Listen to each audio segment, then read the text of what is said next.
Weren't you here the last time she was here? You weren't? Okay. I talked to her that one day I called in. Oh, okay. I didn't know who she was. Okay. I didn't know she was like a...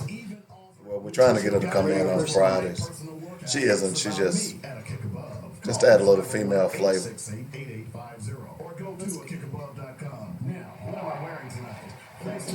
Female affirmative action.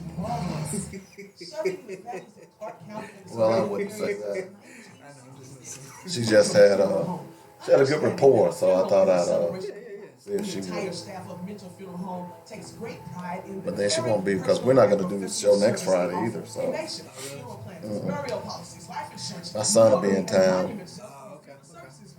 Mitchell Funeral Home, Arkadelphia, 870-246-2611. Mitchell Funeral Home. Quality you can appreciate, service you can depend on. You got it. East Rock's answer to your aggravation. Yeah, I'm trying to keep up with the show online. Listen. At work. The views and opinions expressed today on Black Focus Radio are not the views and opinions of the station, Good for you. management, or its advertisers. Now, let's get ready to focus on our issues, our solutions, using our voices on Black Focus Radio. Welcome to Black Focus, the show designed. Moving is never fun. In mind. It used to be. Focus on our It's like issues. now I'm married and I got twice as much, well, 3 times as much stuff. Our voices. And Central Arkansas. Moving is never fun for me. I'm I sorry. used to like moving, but now that I have more stuff in my life, Phone lines open at 855-525-5683. So here's your host, David W. Coleman and Robert Webb. Hey, what's happening? It's the Friday edition of Black Focus Radio. David Coleman in the house. We've got Cliff in the house with us as well. And, of course, Robert will be along here in just a moment. 855-525-5683 is the number. That's how you get in touch with us if you want to join the show. Of course, we would like for you to do that. No ifs, ands, or buts about that. We got a lot of stuff to talk about today. Want to remind people tomorrow, the weekly sports magazine, bright and early on Joynet Radio. 8 o'clock is when I do the sports show. I will tell you that we're going to talk a lot about this Stephen A. Smith and this Colin Kaepernick, and we'll talk a lot about that. And also, I'm going to ask the question, after the injury with Tua Tagovailoa last week in Alabama, y'all still saying these guys don't need to be paid? The estimates are that injury cost him $20 million. Okay? But Alabama's still selling their tickets. They still selling Tua jerseys. Y'all better wake the hell up. Especially if you got your kids going and being prostituted by these colleges. We're going to talk about all of that tomorrow on the Weekly Sports Magazine. Yeah. All right? Yeah. Welcome in my co-host for today, Cliff May and Robert Webb. yay. What's up, Black? Is that all you got to say? That's it, Black. Nothing else. It's Friday. Okay, what you want me to say? It's Friday? You ought to be happy. It's Friday night, just got paid. But he don't have to worry about getting paid. He just go to the ATM. He's in the upper echelon. You know, right? He's in the hard tag and black bourgeoisie. Oh, yeah. You know what I'm saying? You know, all he got to do is say, Nah. I need this much. Nah, I'm sitting in the company of You, folks you like know what that. I'm saying? That's how it worked for him, man. I ain't got my own real bro. You I know, can't talk trash. that's like how it that. works for him. You know Robert's what I'm sitting in his saying? Oval Office writing books about You the know. common black folk. Exactly. No. You know, Memoirs of a rich man. exactly. Chastising black That's folks y'all, man. that don't assimilate. That's See, y'all, what's man. wrong with y'all is that y'all haven't accepted the white man's values. If you just give in to the economic oppression, Exactly. Then you too could be like the white man. if you pay me 10% sick, of your money, There you too go. can have some money. Y'all some sick brothers, man. I'm just saying. You know. I ain't got no real, bro, Cliff. Who needs a light bill when you have the light of I ain't Jesus got a Christ? real, There you bro, Cliff. They ain't got a real, bro, sold all over the country. I ain't got no. Well, as a matter of fact, I got a Black Friday special coming up for. see what I'm talking about? Is it I'll Stubbs be- barbecue sauce so- or Dave's Rub barbecue sauce? No, It's Dave's Rub. It's Dave's Coleman's Rub. Dynamic Rib Rub, rib juice, See, I ain't got Rib no nuts. commercial with. They rib ain't got a batter, commercial. all of that. They ain't got a commercial. Yeah, so you just look just for Black Friday.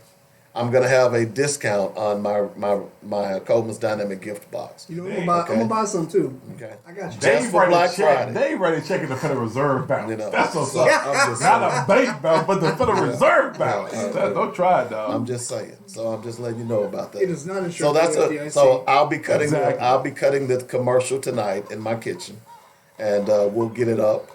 We'll start See what running I'm it talking about? See what Thursday. I'm talking I am gonna about? buy some though for real though. Okay, I that's got you. cool. I got you. You know, I so can't afford that. it'll come in a nice little good gift box and everything. So it's just for Black Friday. So support black businesses I'm when letting nobody you else know. will. Exactly. No, he never supports my business. Oh my He God! has never bought anything from me. I don't- But I he'll, don't- he'll get on here. Look, you don't have to cook. You can buy it and give it. You can re-gift Okay, fine, it. fine. I re-gifted. Put me down for 2 bottles. Oh, first, how much are they? No, it's not. How much are they? No, it's a gift box. This is just. How much for- is the gift box? The gift box is $39.95. Man, are you serious? $40? Put me down for 1 box then. Robert said where the hookup. Can I get 2 for 40? Let me. Can I get 2 for 40? Let me get 3 for 40. Let me tell you. Let me tell you something. All right, bro. I don't do black hookups. Do you go to Walmart and ask for a damn hookup? When you were lining up for them Patti LaBelle pies that had all of those chemicals in it, were you asking for a hookup or were you asking for cancer? As a matter of fact, you got both. Man, that's just cold right there. Like the talcum powder and Johnson & Johnson. There you go. Man, you know, during the holidays, man, money tight, bro. So, you know. No, I'm just it's saying. a regular $50 value, but you'll have $50? but I'm So you gonna, mean a whole $100 bill? it's gonna be 30. It's gonna be it's probably gonna be anywhere from $34.99 to $39.99, somewhere in there. So $34.99. yeah, so because all of my products are gourmet products. Can I get 2 for 50? No, Okay, Dave. you can get 2 for 60 Jesus, Dave, that's a whole week's pay. for us po folk. But for you, Dave, see, you been look, funny. I'm I being think he's a serious. capitalist. let me. That's my point. He's the kind of guy who just opens up his Hey, wallet. He's like Tom Steyer. We gotta up his taxes. Yeah, there you go. Man, y'all brothers. I'm a brothers capitalist. cold. Y'all some cold brothers. Let me tell y'all poor people how to run this country. There you go. Y'all What you cold. got to do is How you gonna be riding with him, Cliff? You be riding with me. Hey, Say some chocolate. Cause he's down here with the paper tag folks. Yeah. You know, you up there with Nah, the you up there you with black- the you with nah. the you know the metal tags. I'm just Nah, saying. you got tax and insurance and your taxes paid. Quit playing, player. I don't know. what Robert got the that Frank Scott Jr. money. Ooh, no. I ain't got nobody. and got the mayor on speed dial. Man, y'all got What we jokes. playing I'm golf just this saying. weekend? Oh yeah, that's right. Yeah, that's what he does. He goes and play golf. Hey, with so all what the we big playing golf? leagues. Yeah. Man, know y'all what to do. killing me. But anyway, before we get to Yeah, start the thank show you. started, let's do Black Facts. Yeah, thank God.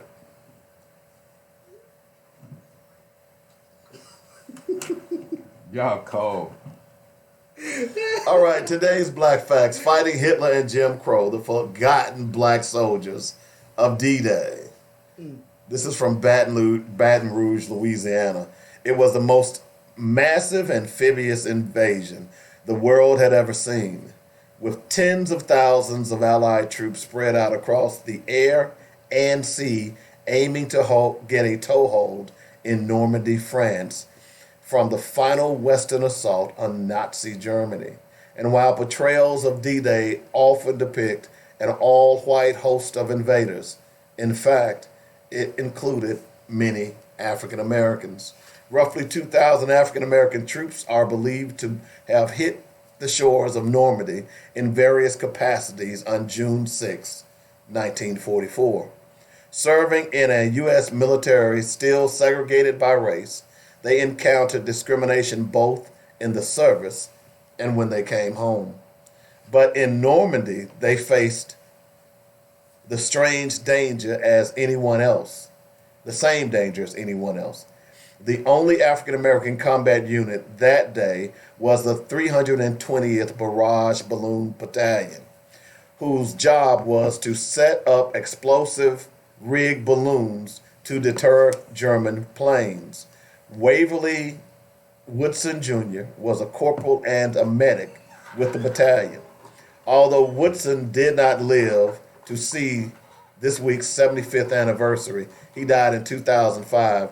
He told the Associated Press in 1994 about how his landing craft hit a mine on the way to Omaha Beach. The tide brought us in, and that's when the 88s hit us. He said of the German 88 millimeter guns, they were murder. Of the 26 naval personnel, there was only one left. They raked the whole top of the ship and killed all the crew. Then they started the mortar shells. Woodson was wounded in the back and groin, while the landing craft went on to spend 30 hours on the beach tending to other wounded men before eventually collapsing. According to a letter from the then President Representative Chris Van Hollen of Maryland, Van Hollen is now a U.S. Senator, is heading an effort to have Woodson posthumously awarded the Medal of Honor for his actions on D-Day, but lack of documentation, in part because of a 1973 fire that destroyed millions of military personnel files, have stymied the effort. Another member of the unit, William Dabney, described what they encountered on D-Day in a 2009 interview during the 65th anniversary. The firing was furious on the beach. I was picking up dead bodies and I was looking at the mines blowing up soldiers. I didn't know if I was going to make it or not, said Dabney, then 84, who passed away a year later. Linda Herview detailed the exploits of the 320th in her book Forgotten, the untold story of D-Day's black heroes at home and at war. She said military resisted efforts to desegregate as it ramped up World War II. Instead, they kept separate units and separate facilities for black and white troops. This was a very expensive and inefficient way to run the Army. The Army could have ordered its men to integrate and treat black soldiers as equal partners in the war. The Army declined to do so. The Army wanted to focus on the war and didn't want to become a social experiment. But she notes that when African American soldiers were called on to fight side by side with whites, they did so without problems.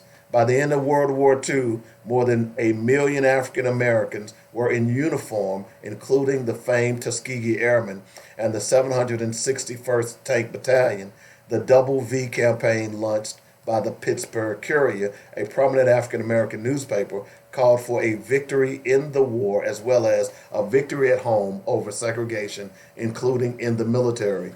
During World War II, it was unheard of for African American troops to lead white soldiers, and they faced discrimination even while in the service. Black troops were often put in the same units responsible for transporting supplies, but during the Normandy invasion, they didn't mean they were immune to danger. That didn't mean that they weren't immune to danger. 99-year-old Johnny Jones Sr., who joined the military in 1943 out of the Southern University in Baton Rouge, was a warrant officer in a unit responsible for unloading equipment and supplies onto Normandy. He remembers wading ashore and coming under fire by a German sniper. He grabbed his weapon and returned fire along with other soldiers. It's something that still haunts his memories today. I see him every night, he told the Associated Press recently.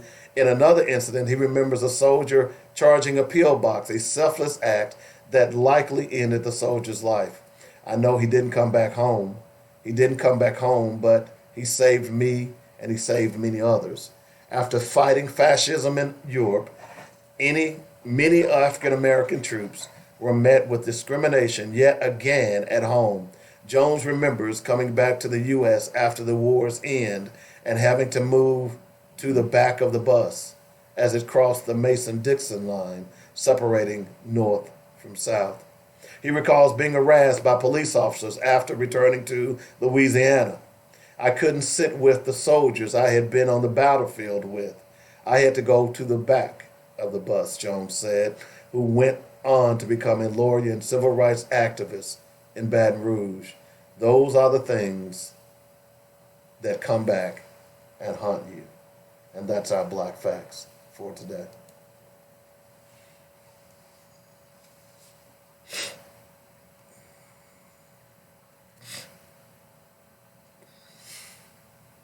And if you would like to sponsor Dynamic Black Facts, give me a call at 615-554-0568. Don't forget, you can also download the podcast on any of your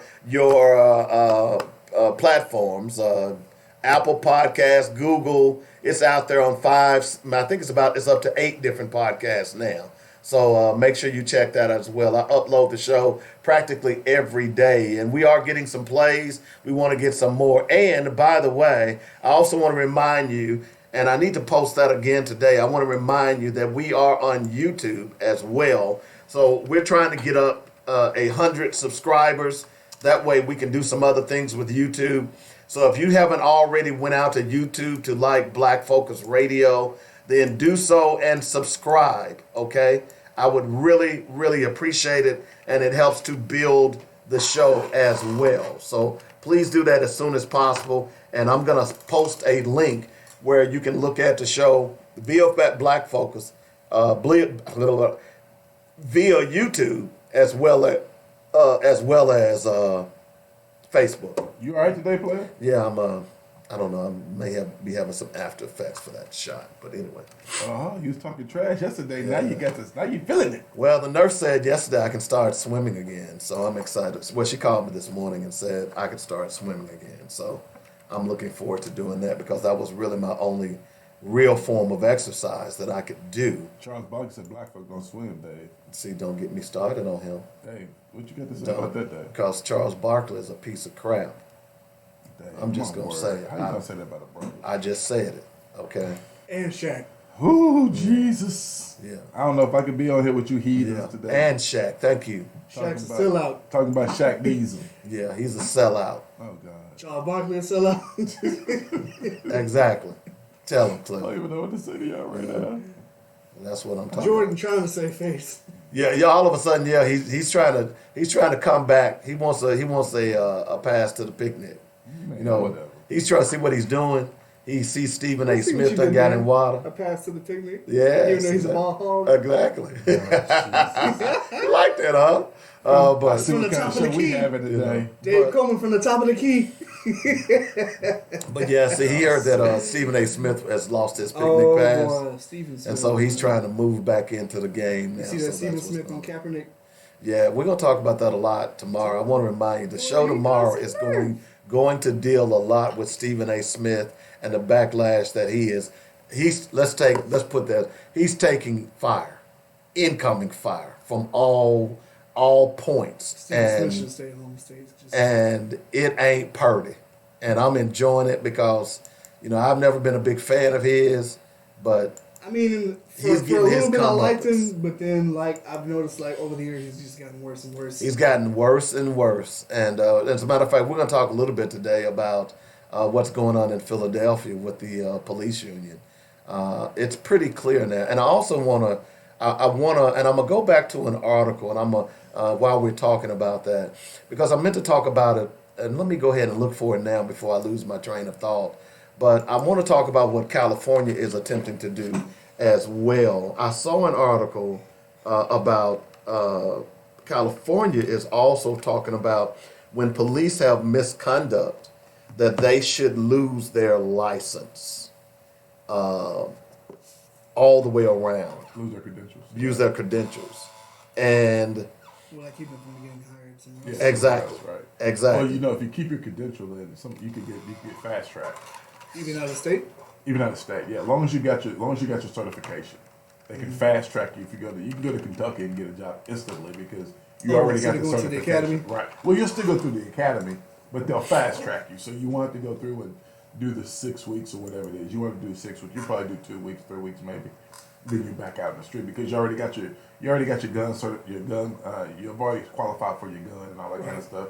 So I mean, it just helps them move through the process faster, and it makes it more attractive when you're applying against guys who don't have certification. And that's what really needs to start happening here, because if we're going to stop this police misconduct, because it's rampant, it's pathetic. You need a database It's too to keep you know exactly. You need a national database. I found it interesting. There was a story. I want to say it was in somewhere in Louisiana where this mother goes into the bathroom and sees a guy sexually had his hand down the pants of her 6-year-old daughter. Whoa. Okay, come to find out it was a cop, What? and he threatened her, the mother, and said that, hey, look, you turn me in, I'm a cop, da da da da da da da da. So the question is, why are people like this supporting this union? I mean, why are unions supporting people like this? And That's what they have to do. They pay their dues. well, I understand that, but this is the problem with unions, because if this continues to happen, it's to the point where you can't even fire police. You can't even fire a police. And they're trying to get special rights. You know, and Louisiana specifically was one of the states that was trying to pass that hate crime law, where if you attack, assault, or resist violently or whatever, then you can be slapped with a hate crime law. Well, and that's why this piece with Philly I like is that. so important. Okay, so just to give you some background, y'all may not know who Malcolm Jenkins is. I'm not a fan of Malcolm Jenkins, and I'll I'm tell fan. you There's why. some things I Well, like, let me some tell things you I why. Malcolm Jenkins plays for the Philadelphia Eagles. When the whole Colin Kaepernick thing blew up, and they were trying to negotiate some type of peace, Malcolm Jenkins went to the NFL and basically negotiated behind Colin Kaepernick's back. In fact, any negotiations that went on, Colin Kaepernick wasn't even included in those negotiations. Okay. So Malcolm Jenkins took a major PR hit because of that, because most of the players who were supporting Colin Kaepernick felt like Malcolm Jenkins saw an opportunity to put his name in the spotlight and ultimately negotiated for something that they ultimately did not get. Okay? So that's a side story to this. But the interesting thing about this is because I would tend to believe that those who were not necessarily all the way in with Colin Kaepernick, as Malcolm Jenkins was not. I would tend to believe that people like the police would have embraced them. But instead, that didn't happen. On Monday, Eagles safety Malcolm Jenkins wrote an op-ed in the Philadelphia Inquirer calling for a culture shift in the city's police department while urging Mayor Jim Kenney to impact massive change with his selection of the next police commissioner. Okay? Among the multiple criteria Jenkins laid out in his opinion piece was a call for commissioners to fight back against police unions. From the Jenkins op-ed, nearly every time we hear a story of an officer abusing power, whether through violence or racist Facebook postings, the police union is there to defend this bad behavior. We need a commissioner who isn't in lockstep with the union and who will instead push back when the union tries to hide or justify bad behavior. I don't think that's a bad thing. They should not be justifying bad behavior. But to your point, they do it because they're being paid. So here's what John Nesby, who is the president of the Philadelphia Police Union, he basically called him a washed-up football player who he likened to a drug dealer in the paper used to train their puppies. So Nesby, and I'm going to read this entire letter to him about Nesby, because this is the problem. And there are some people even talking about, I saw a story yesterday where some cities are talking about disbanding police departments altogether and rebuilding them. Now, I don't think that's going to ever happen. But here's Nesby's letter. Every time I think that the Inquirer cannot sink any lower into integrity and professionalism, they prove me wrong. They still go lower. Okay. When you hear this letter, that integrity and professionalism apparently doesn't apply to him. Okay. Sponsoring a racist attack on a non-resident, washed-up football player. Okay. Did you hear that? Sponsoring a racist attack by a non-resident washed-up football player and trying to disguise it as commentary on police in Philadelphia shows why the only people who still subscribe to your paper are those who use it to train their puppies. Okay? So first of all, to suggest that someone criticizing the police department is racial is ridiculous, number one. That's to that special status that they want to be identified as a people, not as an organization. But I digress. Hurling slurs and false allegations against police officers offers nothing in the way of improvement. Like others has been football players, they now do most of their running with their mouths. This character's proposals would lead Philadelphia's many crime victims as defenseless as his poor play has left his football team. Only the Inquirer would offer Malcolm Jenkins to tackle crime when he can't even manage to tackle his own opponents. What's next in the Inquirer's plan? A survey for drug dealers? So he suggests that Malcolm Jenkins is a drug dealer as well.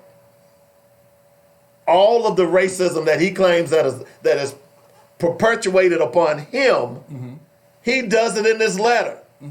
You get that, right? That's a common practice. That's what they do, okay? They have no credibility, period.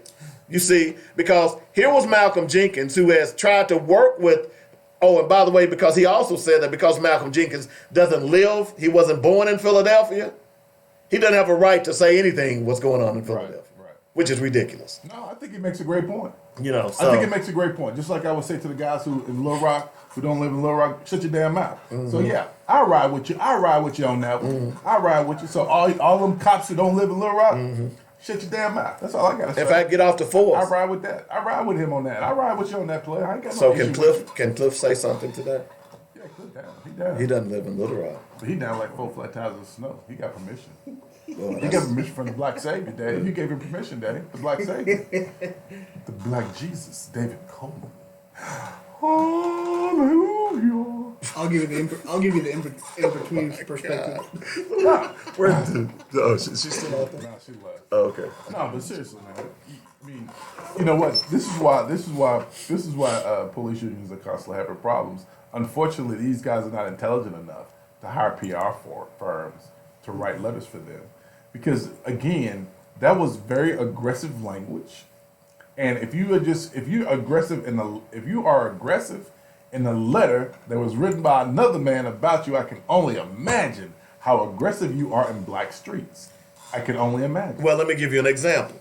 I saw this video again today. I saw it about a month ago.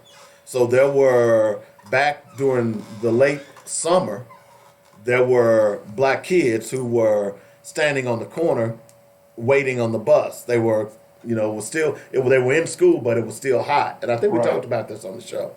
So one of the young men that was and this was in Philadelphia, one of the young men that was standing on the bus standing on the corner waiting on the bus, he had his shirt off because it was hot. Police rolled up on him, threw him in the back of his car. This kid was 15 years old.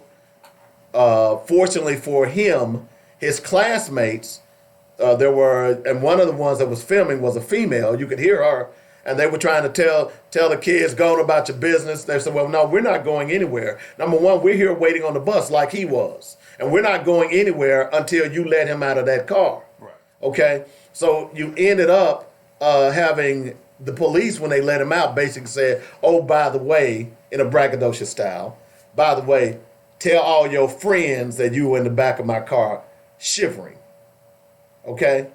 So to your point is that the Philadelphia police department treats black citizens, because they do think that they are a separate group, and I'm talking about white police. I'm talking about all police. Well, let me.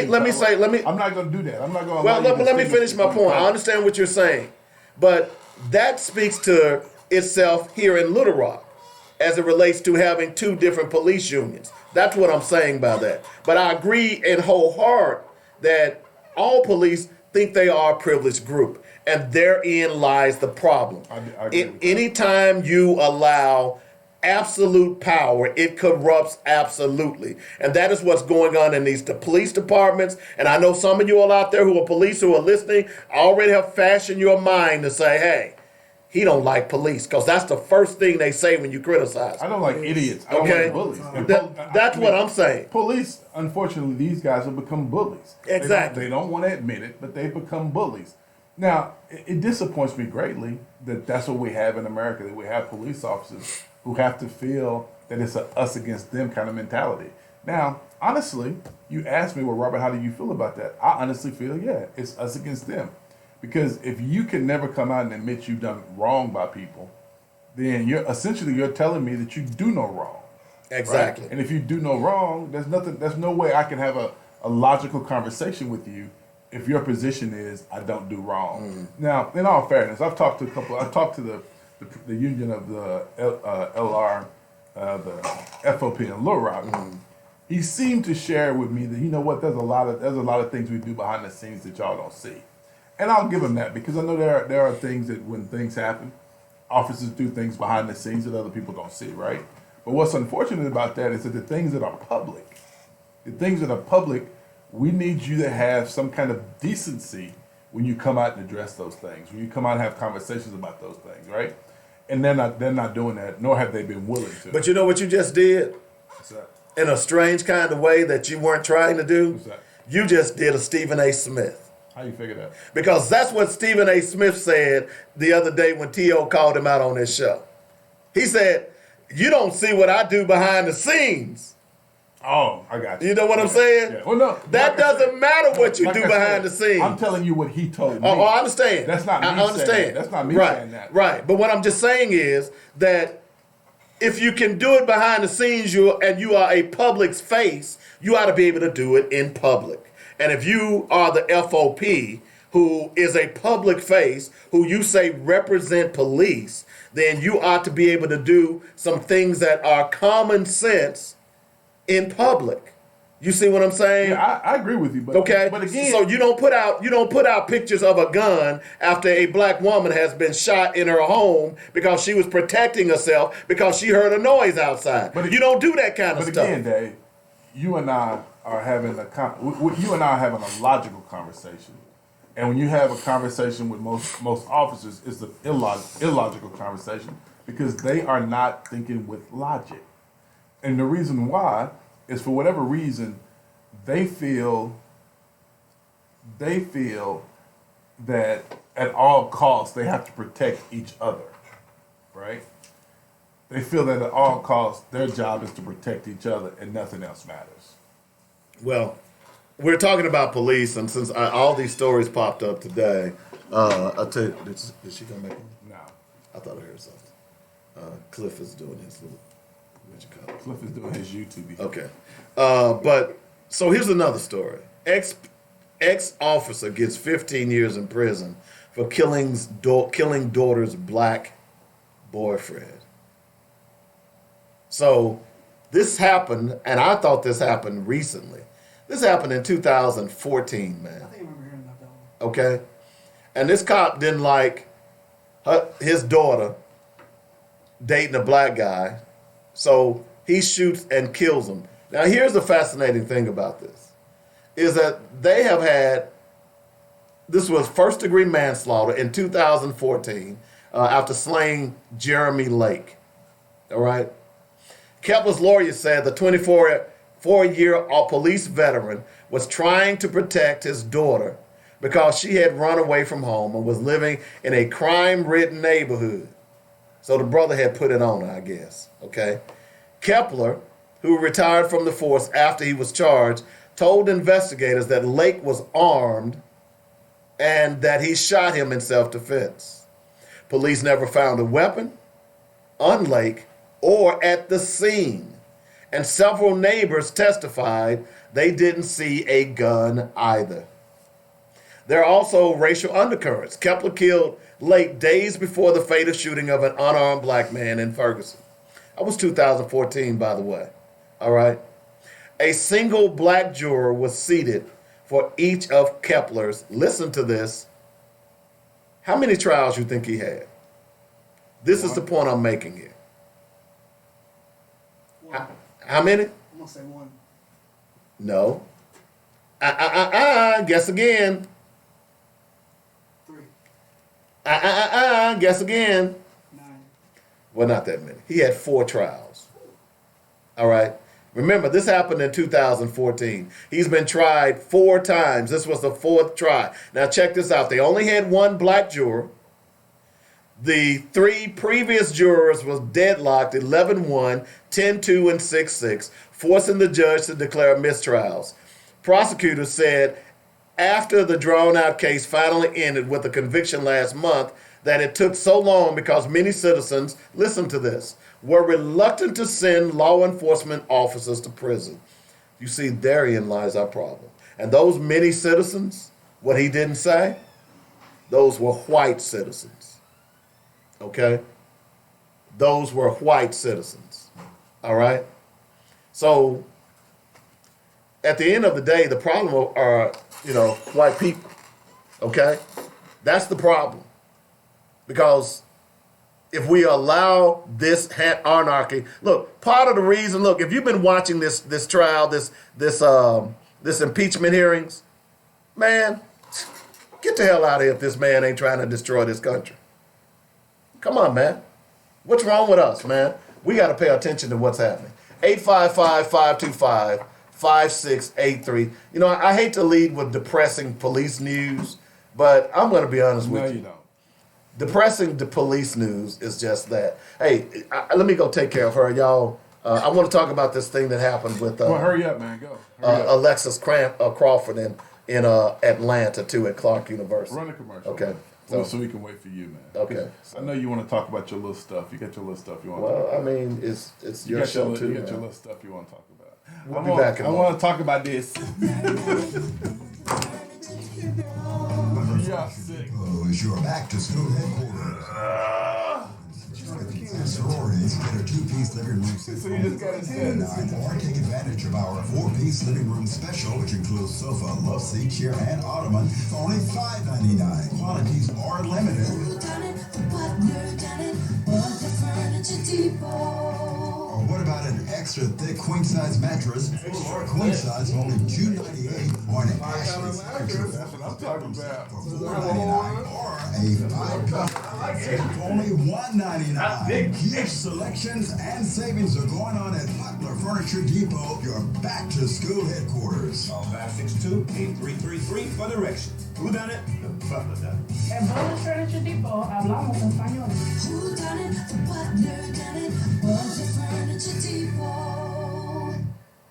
Hi, this is Alvin from Habibi's 4317 East Broadway in North Newark. We still have the green top at your very next stop. The same great service, but more honest. Hey, I saw this. You watched Mandalorian? Nope. This is to be for Trump at the impeachment. Oh, okay. Hey, you want to give me your Disney Plus password? Yeah, sure. I hadn't gotten it yet. I will give it to you for $7. How much is the Mandalorian? Hell, doesn't it cost $7 a month? Yeah.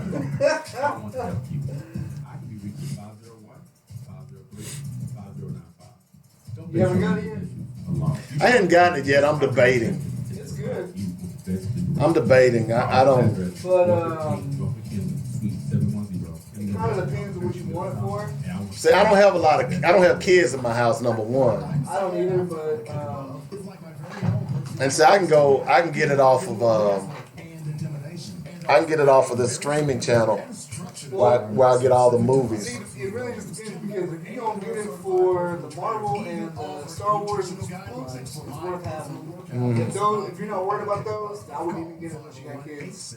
No, well, see, I don't even watch those. I've seen the movies. I'm not one to go back. No, and, they're gonna release their own, like, you know how Netflix had the Daredevil and Luke Yeah, Cage? uh-huh. They're gonna do their own on Disney Plus, but they're only gonna be on Disney Plus. Okay. But they're gonna be a part of the MCU.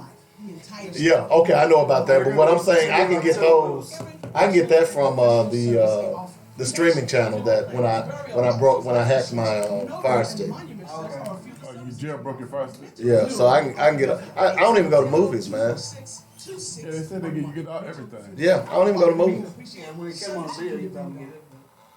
I just don't. I haven't done it in a while, so that's just me. Anyway. I dig it.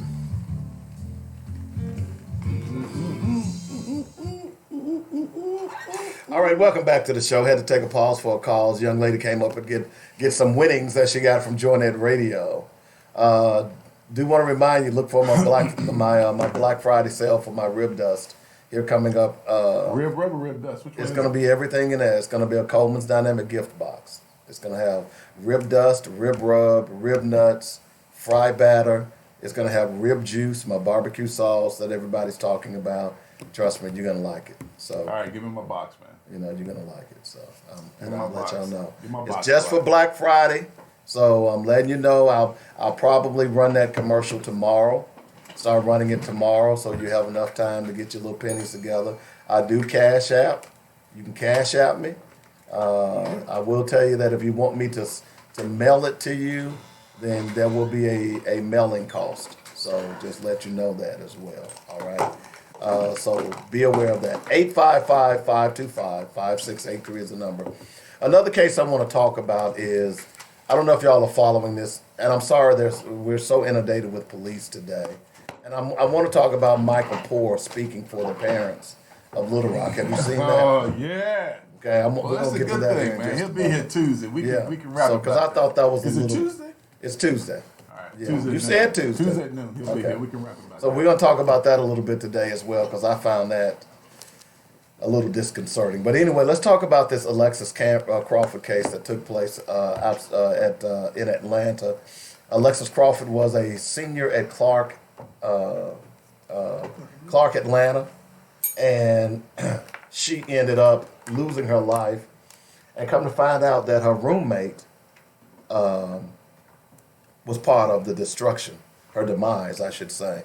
Her roommate and her boyfriend. And apparently, her boyfriend, prior to she coming up missing, Miss Crawford, the boyfriend of Jordan Jones, he apparently had sexually assaulted Miss Crawford. And Miss Crawford, his name was Byron Brantley. Crawford filed a complaint with the police. A couple of days later, she came up missing. And it's unfortunate because now we know that Byron Brantley strangled Miss Crawford along with Jordan Jones, who put a garbage bag over her head and helped smother her. Okay? Now, by the way, Jordan Jones, she was Miss Crawford's roommate. Okay? And I say this because I'm disturbed because so many of our black women are coming up missing already. Mm-hmm. And we are killing them. I won't say we, but some black men are killing them because apparently there was some type of sexual tryst that went on in this case, and I guess it'll come out. But Jordan Jones, and what really made me bring this up today, because Jordan Jones, who was a roommate, they had expected that the young lady had been raped. And Jordan Jones talked to these people, this girl's family, and swore up and down that no, that did not happen.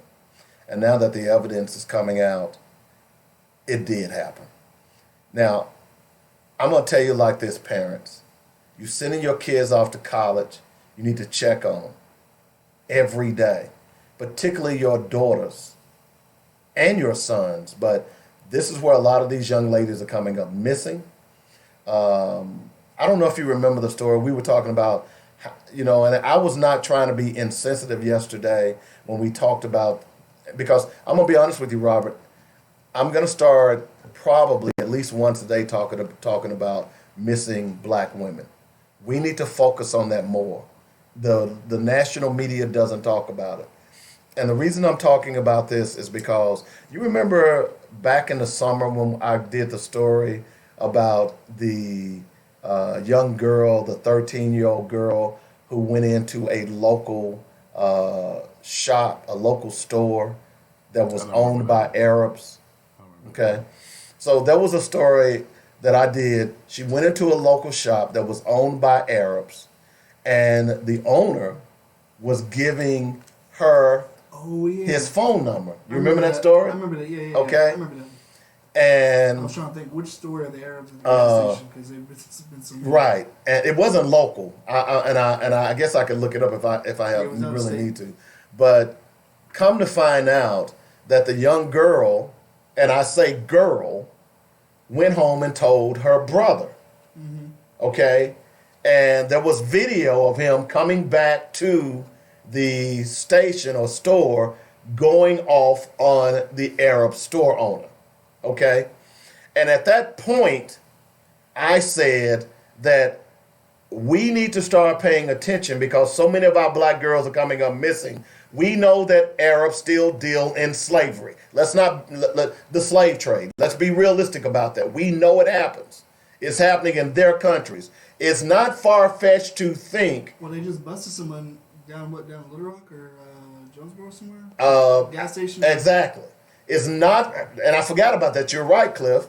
It's not far-fetched to think. It's in state. It's happening. Think about this for a minute. If I wanted to kidnap a young person and I owned a network of stores, there are plenty of places I could hide that person until I got them on the boat to wherever I'm going to send them. Yeah, you got a docking station and a truck that comes in periodically. Exactly. You get my point here? Now, I'm not trying to be crass. I'm not trying to point fingers. But I know for a fact that Arabs still believe in slavery of Africa. If you don't agree with that, do yourself a favor and Google it. It's all over the web. We just don't talk about it here in America, you see. So if I wanted to steal kids, the best way to do it is I own a network of stores. Young girl come into the store, I'll eventually give her my number, talk to her, convince her that she's safe, and boom, next thing you know, she's gone. Yeah, because she'll pop in the store and nobody will know she's there. You already have big trucks coming in there as a regular Exactly. occurrence, so it wouldn't be out of the obvious. So I'm just saying, again, we need to be paying more attention to our children when we're sending them to these corner stores.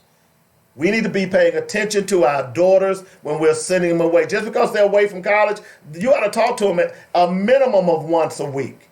Notice it said a minimum of once a week. You know, look, this is real. This trafficking is real.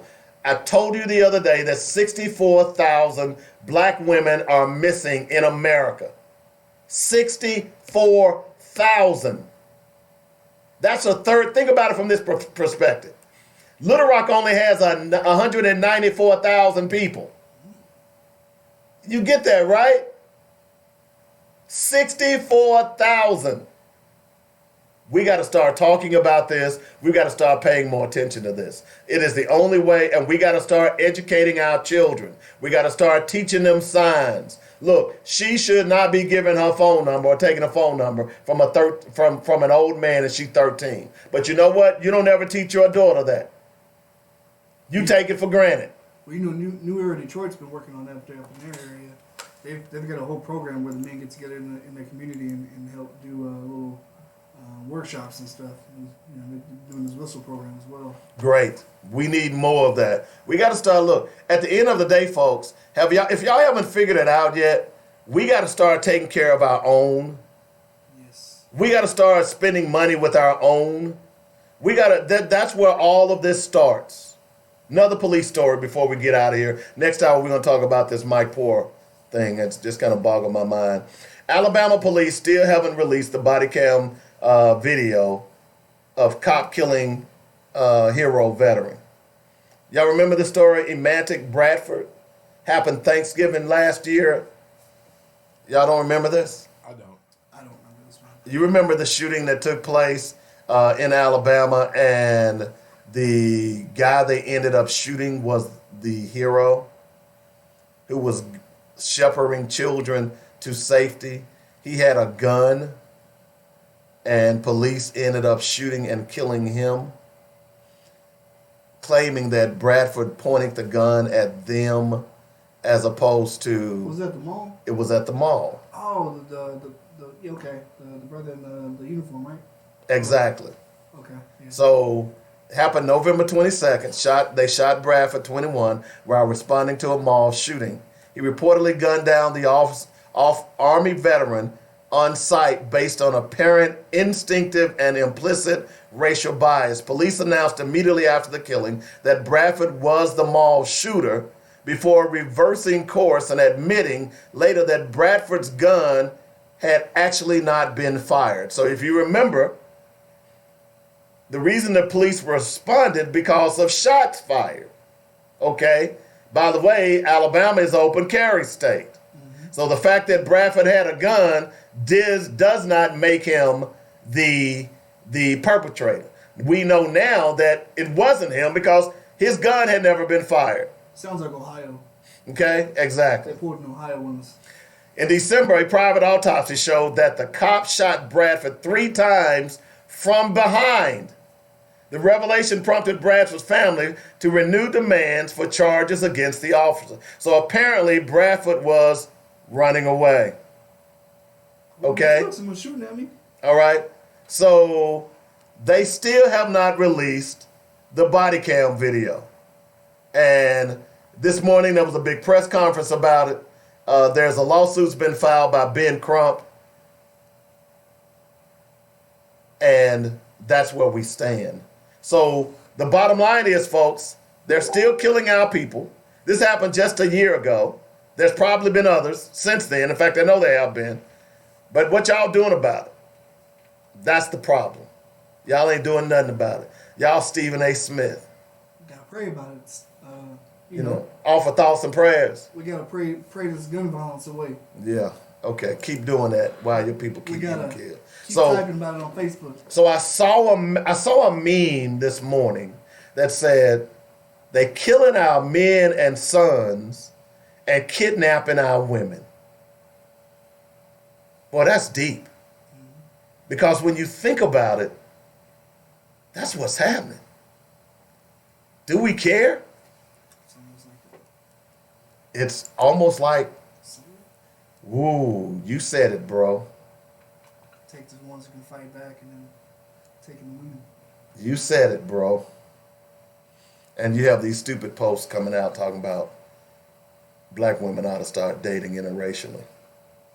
Okay, go right ahead. I'm just saying. Oh, by the way, Walmart loses tax appeal in Pulaski County. So you know Walmart was trying to claim that their stores weren't worth what they said they were. You know that, right? So the property taxes that Walmart was having to pay, they've been fighting this for a while. A couple of years. And apparently County Judge Barry Hyde issued a ruling that said reports submitted by the retailer were fundamentally flawed. So Judge, I hope you have a lifetime appointment. No, he's the Pulaski County judge. He's not a judge. Okay. He's the Pulaski County judge. So he has to run for office, right? Yeah. So your Walmart cronies are going to be after you now, Judge Barry Hyde. I think he knows that. Here they come. Just letting you know. So officials across the state have closely monitored the case, which is viewed by government tax assessors as Arkansas's first serious test of the so-called dark store theory. The legal argument, which has found mixed success nationally, holds the big box retail stores should be valued for tax purposes as they are closed and vacant. So in other words, Walmart closes a store, right? They don't want to pay taxes on it, but they want to maintain the property. Think about that. So you go in and you rape a neighborhood, then you close the store, you lose jobs, and now you say, oh, you know what? You know, that's just an empty building. That's like a field. I ain't going to pay. Look, Robert, you're a developer. If you go and buy a lot, do you have to pay taxes on that? Yeah, but I try to get them as low as I possibly can. Oh, that's right. You're a capitalist.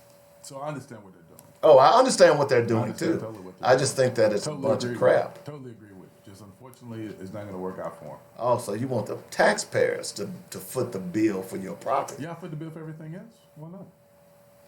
Jeez. I think we're losing them. With friends like this. Wow. No, seriously. I mean, y'all foot the bill for football stadiums, basketball arenas, Which I'm event totally centers. against. You subsidize those programs. I mean, those buildings. Why not subsidize mine as well? Make a good point. Because think about it. I'm generating enough revenue. I'm generating enough revenue that would be it would make good sense to me. Well, okay, Robert, Mr. Capitalist. Send your comments to Robert Well.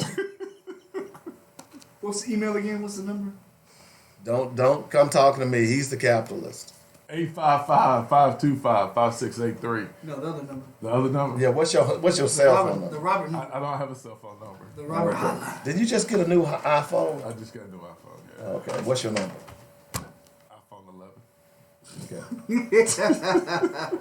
Smells like chicken to me. I am chicken.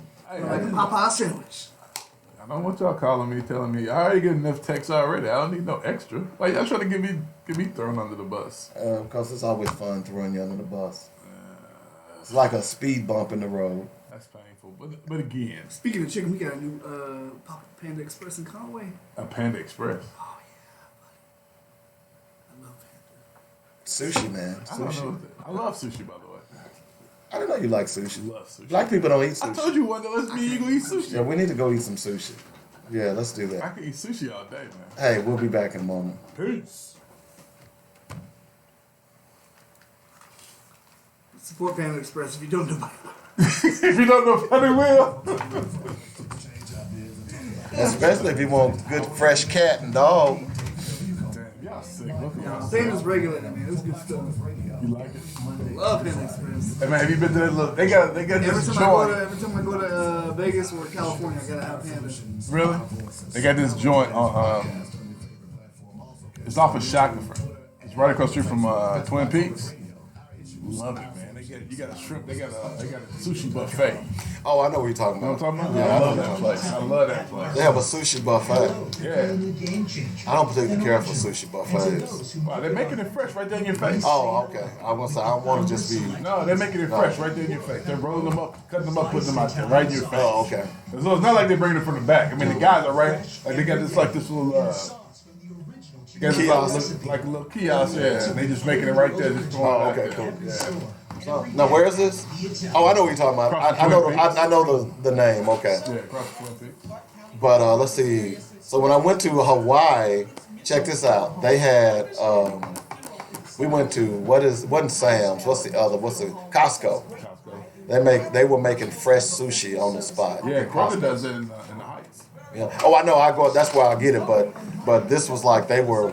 It was so many people, man. They had stacks of sushi, all kinds. You can go up and request whatever you wanted as well. So yeah, that's why I shop at the Kroger's in the Heights. Yeah, he's bougie. That's bougie day. I guess it ain't Rob, just Robert. I ain't bougie. I shop it down there, right next door. I want to see they even. I go to the Heights. I want to go to the Heights. You hear what he said? I go to the Heights. I'm still I shopping. live in the area. I'm still shopping at Food Line. I go to the Heights. It's closer to me. I live in the area. I go Okay. to the Heights. You can say that when you live in Greenwich Village. I go to the Heights. Hi, this is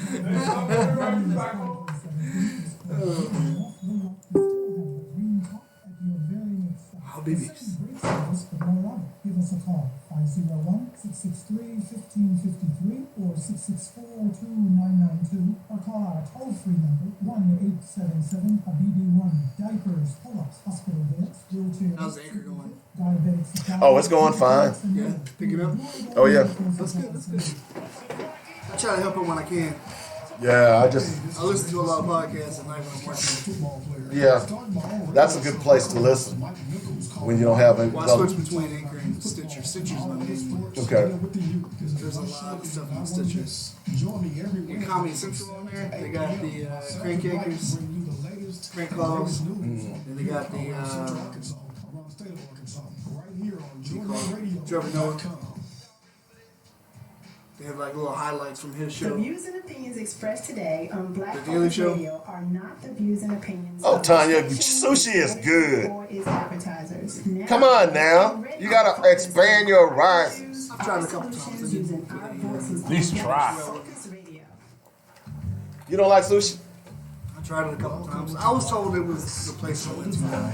Really? I've tried it a couple times. I didn't really. You really like I it? used to go. What's that sushi place up there on Kavanaugh? Oh yeah, I know Kavanaugh. you're talking about. I can't think of the name of it though. That's why I used to go get it. Unless I will buy it at the Heights too if they have. In fact, Sam's out in North Little Rock has it. They make it as well. I don't know why the one in West Little Rock won't do it, but yeah, Sam's in North Little Rock makes it as well.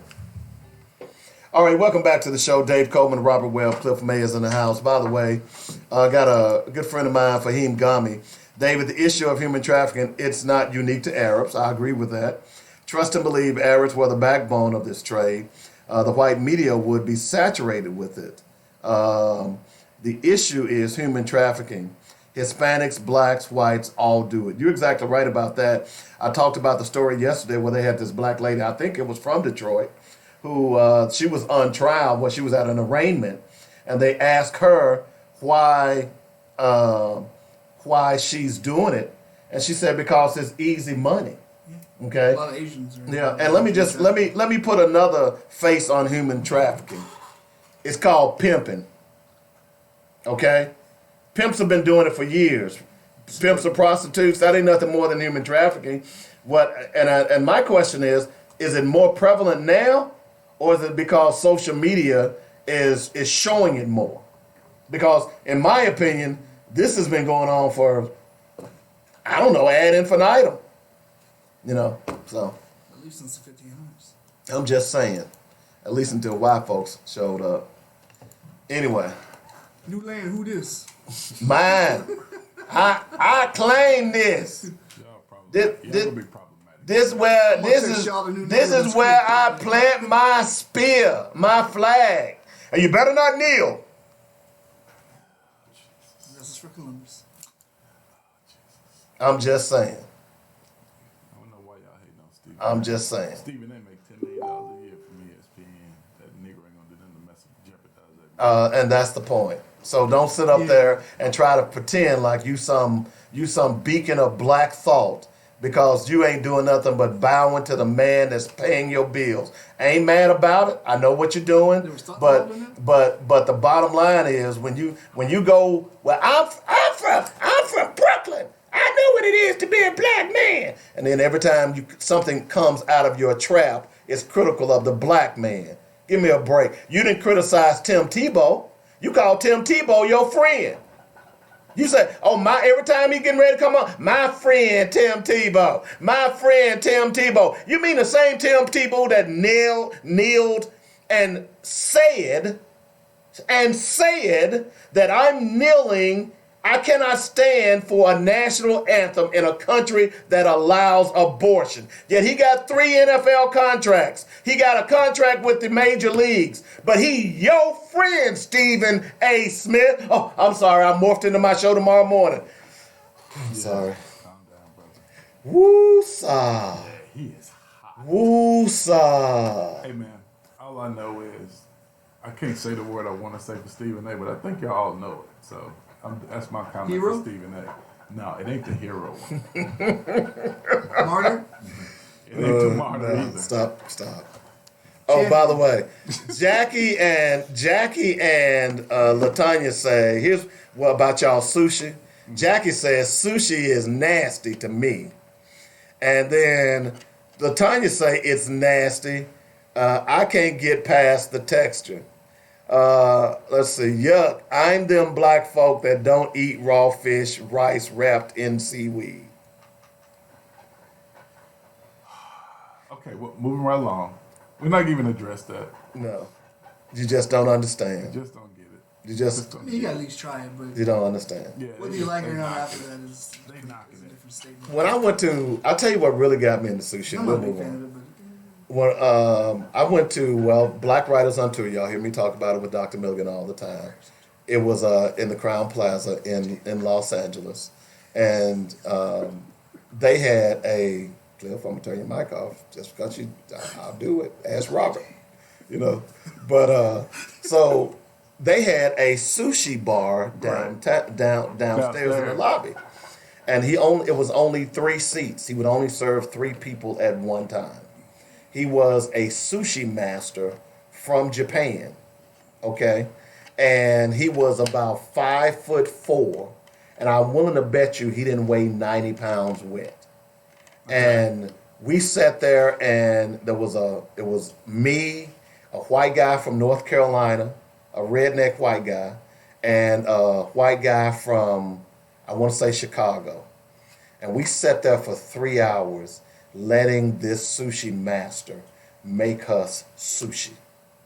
And it got to a How point. much do you charge? We started off, we ended up paying, I think the original fee was like $10.99, but we would, every time he'd make us something new, he'd give us a discount.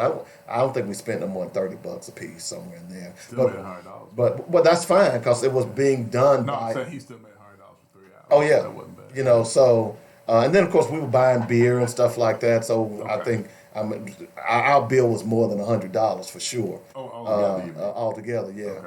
But the point is that that's what really got me into sushi, and I really became a snob because I wasn't used to coming back to other places who didn't have sushi masters who made your sushi for you. I mean, whatever he would say, well, you like that? Yeah, okay. Well, this is something new I came up with, and then he'd give us something else. And man, it was, and that's how I got into sushi. Dave's just a snob, You know. period. He's just a snob because he goes to the hottest Krogers. I live in the neighborhood, Robert. Okay, bougie one. Okay, Okay, bougie one. I live in the neighborhood. Okay, bougie one. Okay, I'm Bougie sorry. one. You know, by the way, I am jerking a turkey for Thanksgiving. You jerking a turkey. Yeah, I'm making jerk turkey. Oh. Oh, God. I forgot I'm here with 2 sophomores. Hey, man, clarify this stuff, man. I know what you're talking about, man. I'm jerking a turkey. Really? Dang, yeah, that's TMI, man. That's TMI. I'm making trying a to hold jerk it in. turkey. That's TMI, man. We don't need all that, man. Trying to keep it together. Okay, all right, That's Cliff. TMI, man. Don't enable him. That's please. TMI. Okay. Really, that's TMI. But Okay, man. Tanya says sushi is still Reminds me nasty. of the movie Strange Wilderness. All right, so I got to go out to my car and get my. But let me start off, and I'll let you all. Your sushi thingy. Now I got to go out and get my what you call it for my phone. I What's the forget. charger? Yeah, my charger. How much juice you got left? Not much, cause it's dimming, so it's about 15%. So it's not gonna last through the show. You too dark, man. Okay, so You should have let Cliff get in front of your phone. this is bad. By the way, while I'll start this conversation while I run out to my car, you all can kind of add in. Okay. Little Rock Superintendent Mike Poore, who's going to be on the show next Tuesday, says parent can care more about improving schools than local control. Did somebody ask him how he knows that? Um, We could ask him when he get into it. yeah, we're gonna ask him. Yeah, we can ask him. But What is this based on? Is this based on him actually talking to parents, or did he take a poll?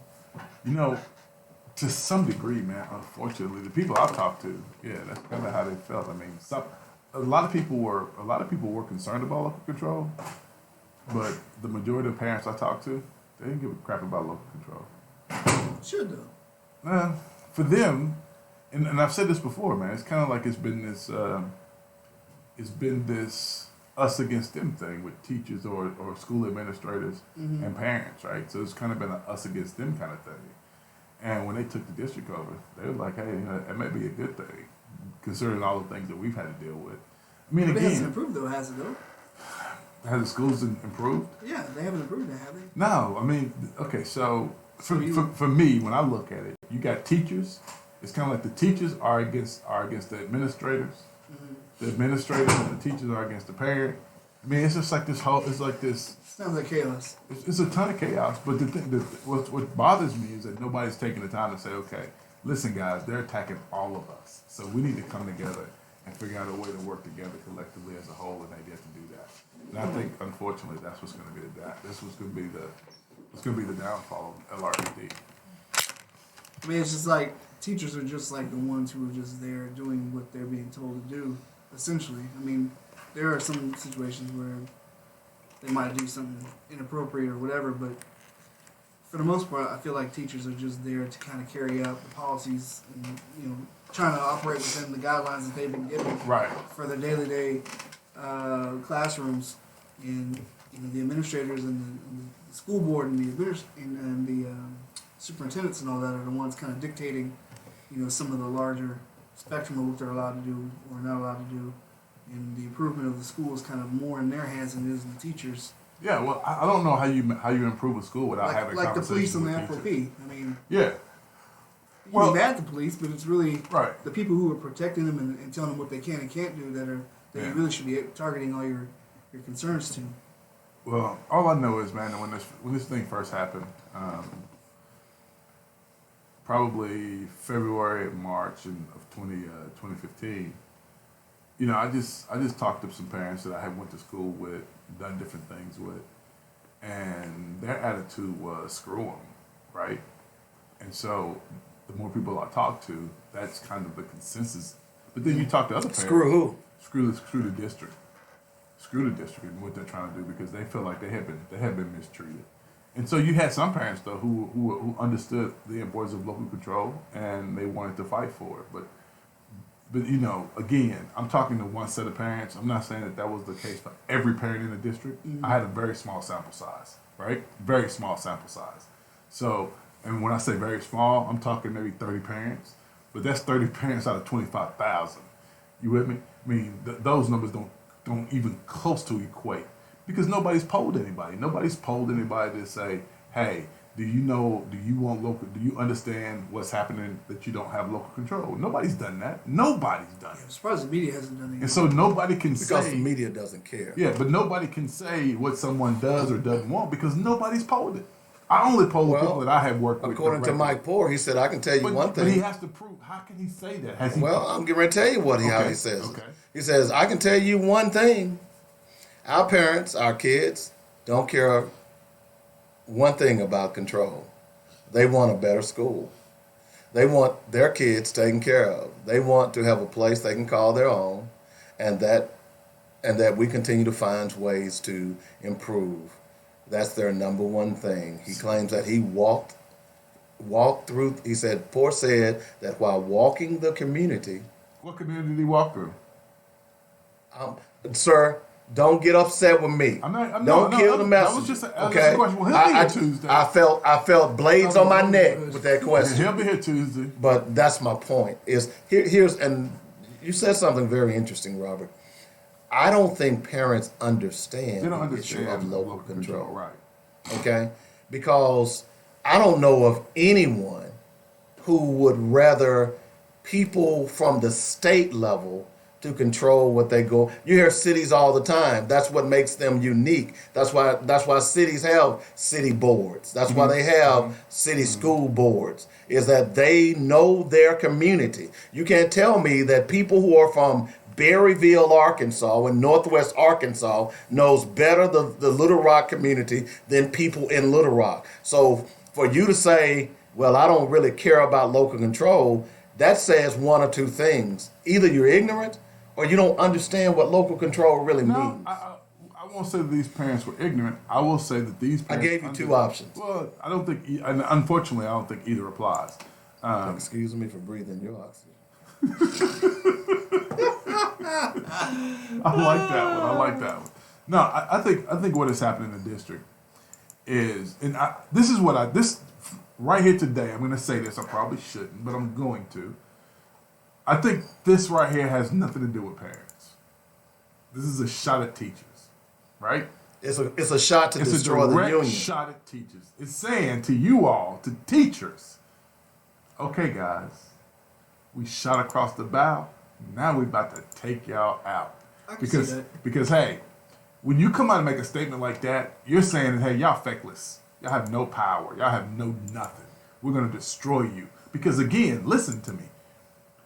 They shot shot after shot after shot across the bow, right?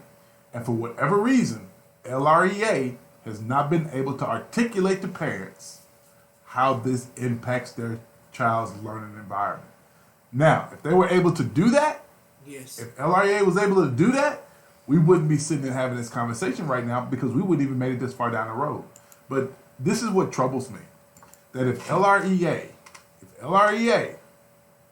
if they are afraid to have conversations with parents, black parents, if you're afraid to have conversations and build alliances with black parents, it makes me pause. Because if you're afraid to build those alliances with black parents, you're also afraid to build alliances with black students. Well, the other thing you have to understand here, this is not just about teachers.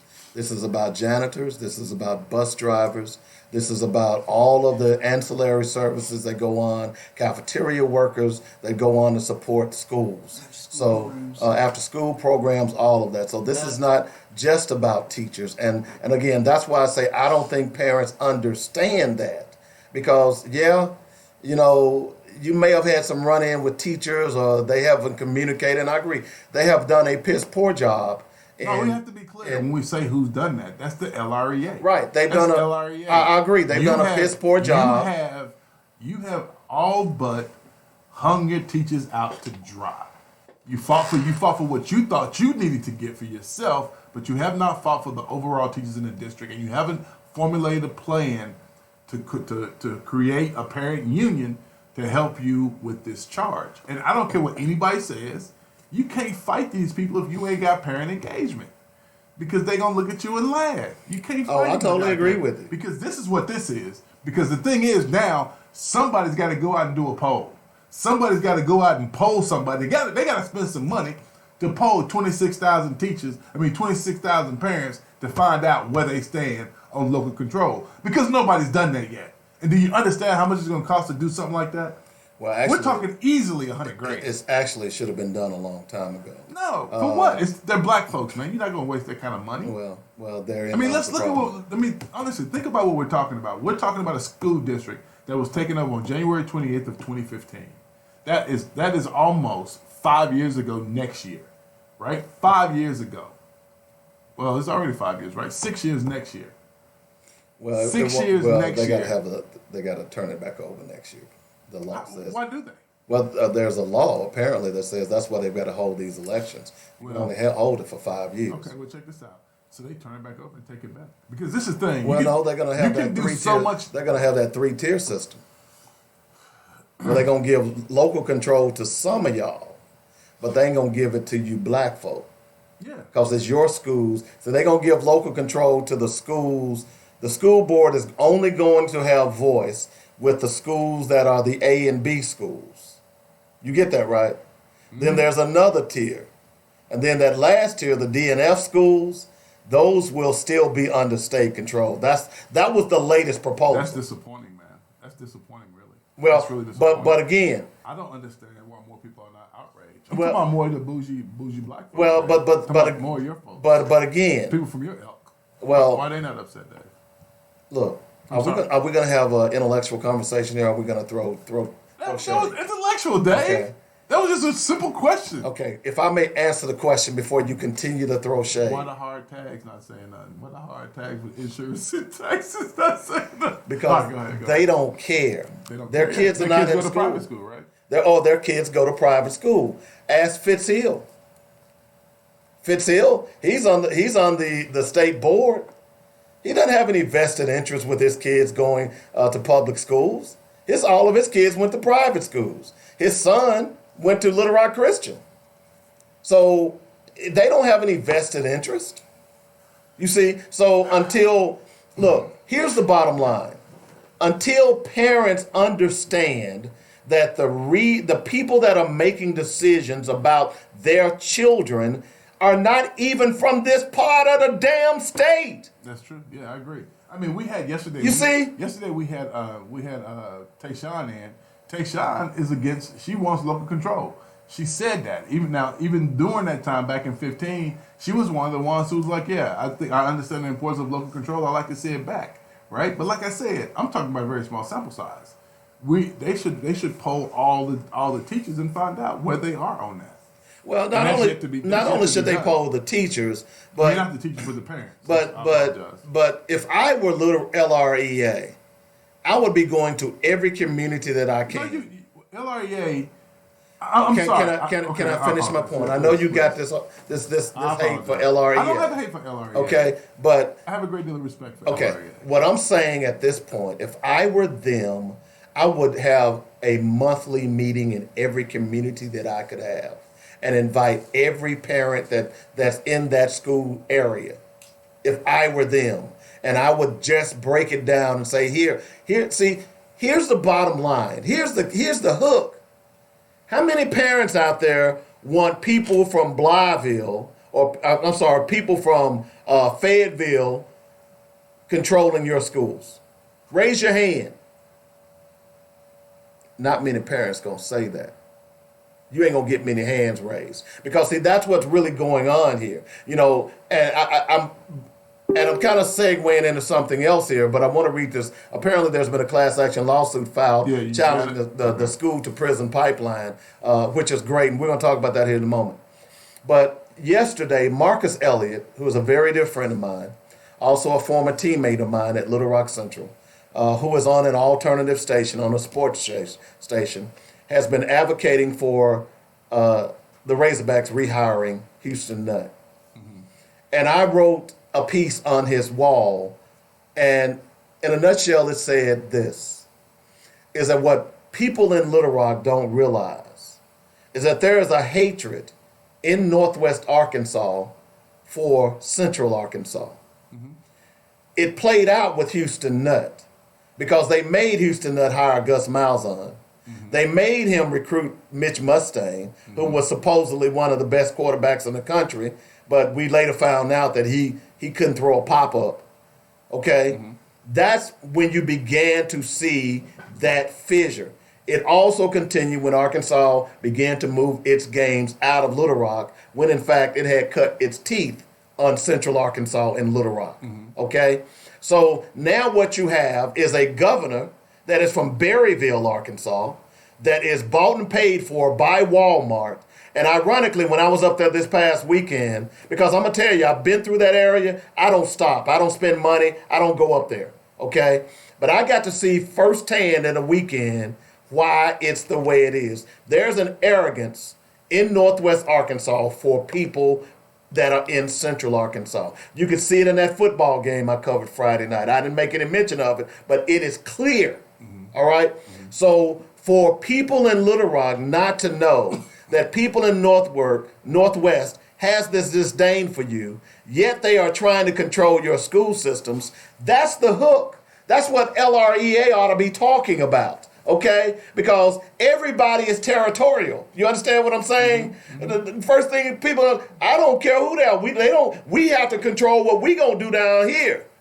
Guess what? The Springdale school system up there, that's public, they control what they do. They control what they do. So why is it that Springdale can control what they do, but people here in Little Rock cannot? That's the argument that LREA ought to be making. See, here's my problem. At some point in a fight, you got to take the damn gloves off, okay? And we are beyond, I shouldn't say we, but LREA is beyond not taking the gloves off. Man, look, the governor, Northwest Arkansas, and his cronies took the gloves off on y'all ass 25 years ago, and y'all didn't get it, okay? And then 5 years ago, not only did they take the gloves off, but they put brass knuckles on and started punching your asses, and you still didn't get it. And after they put the brass knuckles on, the governor came back and said, kiss my ass. Little Rock still hadn't gotten it. And until Little Rock as a whole stand up and say, we're not going to be bullied by Northwest Arkansas. We are the capital. This is how things are going to run. It's going to continue.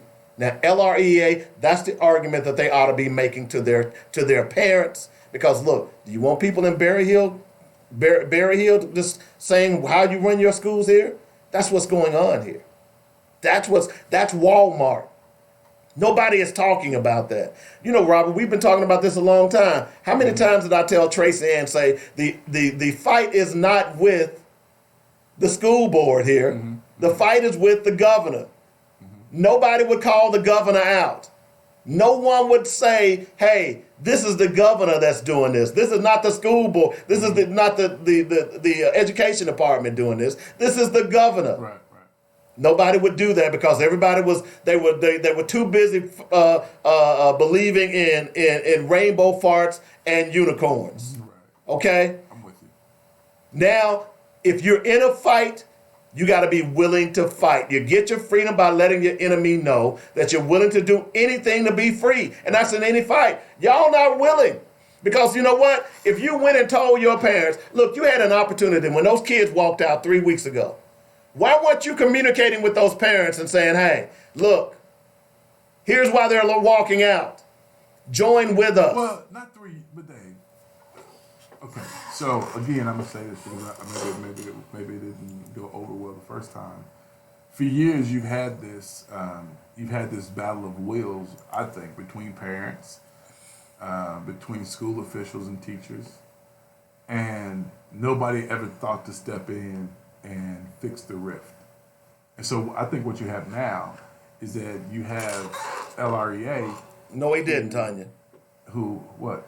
She asked, she wondered if the governor ever met with the kids. He didn't. No, I don't think so. And so what has happened now is that you have these, you have this wall that's been built between the two, and they haven't come together collectively to mount a collective fight.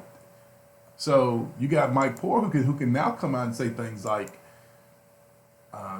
parents don't care about local control. They just want better schools, right? And to some degree, what they do in a sense is they completely try to cut the legs off your advocates, because they're saying that what your advocates are advocating for nobody wants, right? And see, that's the problem. I mean, we haven't taken the time, or LREA has not taken the time to create an alliance with the parents. Now, if you look at all these other strikes in all these other places, they had parent and teacher-led movements. Now, people say, well, the Little Rock movement has been led by, hey, every time I go somewhere, overwhelmingly, I see a lot of white people. Overwhelmingly. Now, when I go to Little Rock schools, they're overwhelmingly black. So tell me how that works. But again, I'm saying this again, this all falls back. Maybe black people don't care.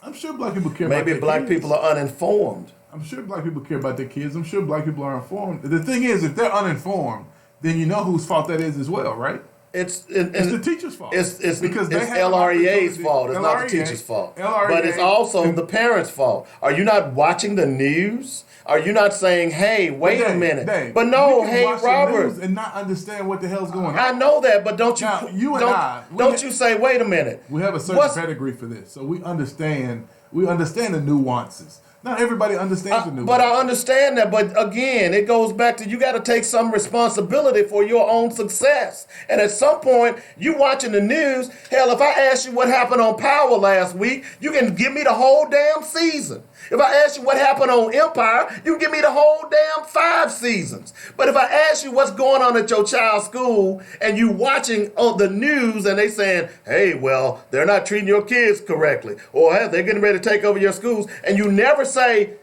what's going on? Shouldn't you at least ask? That's the problem. It depends on. That's how they beat you in your ignorance. It depends on how they've treated. I mean, for some parents, I believe it depends on how they've been treated by the administrators, by the teachers. That I agree with that, but at some point at the end of the day, maybe I'm different. My question, this is my thing. Look, if I know you treat, I'm gonna agitate until my children get what they deserve. My children are gonna get the same damn thing that the white kids are getting, and if they're not, you know what I'm gonna do? I'm gonna agitate. I'm not gonna sit back and say, hey, well, they don't treat us the same as they treat others. You know why? Because you don't agitate. Listen, Dave. That's what I'm saying. This is very simple. You ready? Okay, I'm ready.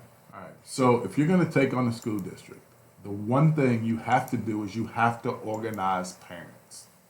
You have to. They have to be your ally. Y'all can't be enemies on that. I agree Hold with on, that. Dave, hold on, I Dave. agree with that. Hold on, Dave. And teachers, they are on the front lines every day, and every day they come in contact with parents. Every day they could be handing flyers, having conversations. Every day, Dave. Every day they could be explaining the why and what for of what's going on in the district, and that has yet to happen. I'm gonna say this, Dave. That's leadership. That's nothing. I don't agree with but that. I don't disagree with leadership. that. I don't disagree with that. That's I nothing agree. but with that. leadership. I And agree. LREA, if you're smart, I can't say that, but if LREA is smart, they'll figure out another way because you got to have leadership. You got to have leadership. You got to have people who are going to be supportive, and you got to build alliances with parents. You cannot beat these folks if you don't have an alliance with parents. You gotta have organization. You got to have an alliance with them. You have to have an Part understanding. of having an organization is having that alliance. I don't think, but see, here's the problem I have with LREA. It's been 5 years, dog, You have how I used to do this. and y'all still don't have a plan. Still don't have one. Just pissing in the wind, blowing all Right. in your And face. see, that's what annoys me about them, is that it's been 5 years. But see, this is the thing. It opens them up for more criticism because people are going to start saying at some point, well, you know what? If you can't get this right, then how can we even depend on you to do what we've been paying you to do? And to some degree, I believe what the state board is trying to do is show them as inept. And right now, honestly, unfortunately, it's looking that they're very inept. Well, again, one of those evidences was the 1-day strike. By the way, Mike Poore is going to discipline anybody who he saw on video that called in sick and was actually out there for the strike. Yeah, but again, this is my thing, right? If you knew you're gonna do that, I gotta bring you to your knees. If I'm LREA, I gotta bring you to your knees because I know you're gonna try to come after me. So now, when I plan now this how strike, you gonna bring them to the knees? Because I got a point that I was making before. oh, okay, go ahead. No, I'm sorry. Go Okay, ahead, please. Go ahead. before I was rudely interrupted. My apologies, brother. That's okay. That's okay. See, when he came out with that letter, you know what I would have did if I were LREA? What? I would have immediately launched another strike. Well, from what I'm hearing, I don't know how comfortable people will be with doing another one because of how poorly some of the things turned out after the fact. Well, it turned out because it was a joke, because it was 1 day. Well, not only that though, but if you got a plan. I mean, these kind of things. This is going back to what I'm saying about the ineptitude, and I think that the state is trying to show that they're inept. But you're missing my point. No, I get your point. They should have had another strike, right? No, if I'm LREA over the holiday season, I'm planning now. Okay? Because what Mike Poore basically said is, oh, we're going to get y'all ass. Yeah, because they can. All right? So now, if you're going to, because see, here's what the problem is, that those teachers that actually went out on that 1-day strike, does LREA now have my back if they come after me for disciplinary reasons because I called in sick to be on the picket line? Are you going to support me? And how are you going to support me? Okay? Yeah. You have no teeth. So the only way that LREA, I'm still waiting for the response that says, if Mike Poore seeks to discipline teachers who were standing up for the rights of cafeteria workers, students, bus drivers, damn, hire me as your public somebody, don't you know Tracy Ann Nelson? Will y'all please hire me for your public relations attack dog? Because if they did that and said, hey, if you dare to discipline any of these teachers, then there will be consequences. And leave it at that. And then when the fall spring semester rolls back in after Christmas, don't nobody show up. But if the school district is comfortable enough to punish anyone after them walking out, that shows you they have very little to no respect for their That's leadership. my point. That's And so exactly if they have my no point. respect for your leadership, you're in trouble. Well, and that's my point. You're in trouble. You took the words right out of my mouth. So the point is that if you believe that and know that, then the only way to make sure that they're hearing you, because they still hadn't heard you yet, LREA. January, when y'all come back from school break, don't show up. Don't show up not just for one day. You're giving them way too much credit there. Well, I'm trying to give them an idea of how they're going to fight this fight, because when someone has told you that they don't give a damn about you in the first place, then that tells you that they have no respect for you. So you have to do things to either make them pay attention, or they're going to continue to disrespect you. And that's what I'm saying. That's the grand scheme of things when you talk about black people. This country has told you they don't give a damn about you. So what do you need to do? You need to remind them who you are. LREA needs to do the same thing. But see, the problem is it's not the teachers, Robert. It's the leadership. I don't know. The leadership is teachers. You know, well, it's people who are afraid to really, really get their hands dirty. They want to talk about strike. They want to talk about equality. Hey. But you don't want to do the things for the equality. That's what I'm saying. My issue has been, will always be, that how can you tell me you're going to fight for my kid when you won't even fight for yourself? So if you're not going to fight for yourself, I know you ain't fighting for no kids. So you letting kids get abused? I mean, because that's what it is. You're not fighting for anybody if you're not going to fight for yourself. Well, I think therein lies the problem. And if they want to solve this problem, then, you know, when the bully hits you in the nose, you got to get up and kick him in the groin hard. And then when he falls over and doubles up, kick him in the groin again. Because the state is being a bully. That did kind of hurt, didn't it? It did. I even got a little chill from that. 855-525-5683. We were talking about this class action lawsuit. Let's see. Attorney Chris Burks today filed a class action lawsuit alleging that the Little Rock School District and Pulaski County Juvenile System operate an unconditional school to private. Oh, yeah. Nothing like melanin, baby. Oh, boy, that's beautiful. Yeah, that really was. We need a cigarette. Yeah. No, I don't smoke.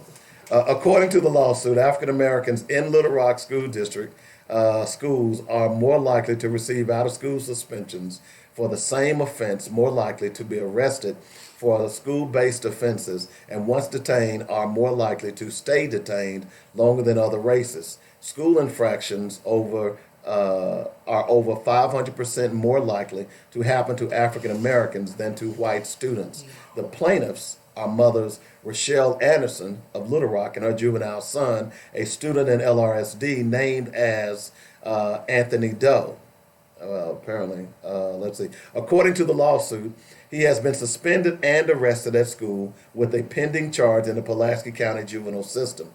He has experienced repeated exclusionary discipline and classroom removals for non-criminal behavior. The defendants are Michael Poore, in his official capacity as the superintendent of LRSD, Lauren Roberts, Robert Bonnet Jr., Martha Cater, and Roger Risco Jr. in their official capacity as Pulaski County juvenile intake officers and the Pulaski County. Okay, there's more to this. Let me release that. The lawsuit runs through a number of statistics regarding school discipline since the state takeover of LRSD. For example, from June to December of 2018, there were 54 school-based arrests at 86.5% African American. In Little Rock McClellan, only 5 school-based arrests at 52% African American in Little Rock Central. 7, even though the defendants have long been unnoticed, that over several years prior, the likelihood that an out-of-school suspension happened to an African American student as compared to a Caucasian student was 5 times greater. In 2018 and 19 school year, there were 254 out-of-school suspensions at McClellan School during taking students away from learning, as is expected when students are missing so much instructional time, the school's value-added growth score was 77.58, indicating students on average are losing ground compared to their expected growth in achievement. Put in context, there were 26 out-of-school suspensions for every 100 African Americans. That's a fourth of students at McClellan in 2018-19. Importantly, students placed in suspension or arrested are more likely to drop out. Thus, as is expected, when there are so many arrests and suspensions, in 2018, the four-year graduation rate in Little Rock McClellan was 72.3, well below the 2018 standard statewide average of 89.2. So that's the lawsuit. So here's what I'm gonna say again, and this is not even on the teachers. To me, this is on black leaders in Little Rock. All right, and here's why I say that, because we know this. We see black churches all the time right now going and trying to have programs to help prisoners. Well, shouldn't we be addressing why those prisoners are getting in these situations in the first place? And this is one of those reasons, is because it just said that kids who get in school suspension are more likely to drop out. So what do? They turn to crime, they turn to drugs, they turn to illegal activity to try to make a living, and they can't get jobs. So yeah, it heads straight to the prison system. So what black leaders ought to be concerned about, every black organization in this city ought to be raising hell about this, but they're not. See, therein lies, that's how you educate your people, okay? Because black people, as this school thing is considered, black people still look at school systems as a white entity. So there's always going to be a distrust with black parents and schools. There's always going to be. What bridged that gap were the social organizations like the NAACP, like the Urban League, like black churches. No, they just came around after they got some money. My point being is that we can jump on teachers, but we ought to be educating our students in our churches. More importantly, and I'm going to say this again, I'm going to say it over and over. Dave, you know what bothers me? Let me tell you what bothers me. Let me finish my point. Can't let you keep rolling. We ought to be educating our own damn children. I agree. Period. So let me ask you this question, Dave. All right, That's how it was Robert. done for me. Because Dave is killing me. Okay. Now, you know what? Any other time, You still talking? Some damn parents. But now you don't want to put any blame on teachers. They get no blame at all. None. Every time I say teachers, like, no, LREA. Teachers, look. Okay, what? Teachers what? Teachers are kind of limited, though. Teachers are limited. Why are you blaming teachers for something? Look, wait a minute. We just talked. Wait a minute. If you won't fight for No. yourself. Wait a minute. Are you gonna let me finish? No, because I'll let you finish when I make this point. I can go after You back. just said in the last I hour. can go boss now. Okay. You just said in the last hour, Okay. when we were talking about police unions, that it is their job to fight for police. Right. The good ones and the bad ones. Right. But here now, we have a teachers union. You blaming it on the people who are paying the unions to fight. But again, That's a double standard, my brother. Hold on, Dave. Well, let me give it to you. Let me lay it out for you. Okay. Teachers are underpaid. Let me lay it out for you, player. Let me lay it out for you. You ready? All right, here we go. Plain and simple. This is the best way I can do it. Oh, boy. You got teachers who are on the front lines interacting with parents every day. Every day. Every day. Right? They got your kids every day for at least 8 hours. If they cannot organize parents to support them in what they're trying to do as they move forward, that's their fault, Dave. Ain't nothing you can say. Ain't no way you can sugarcoat that. So you want the teachers... The one thing I will give the police department, the one thing I will give them is that they do everything they can to support their allies, right?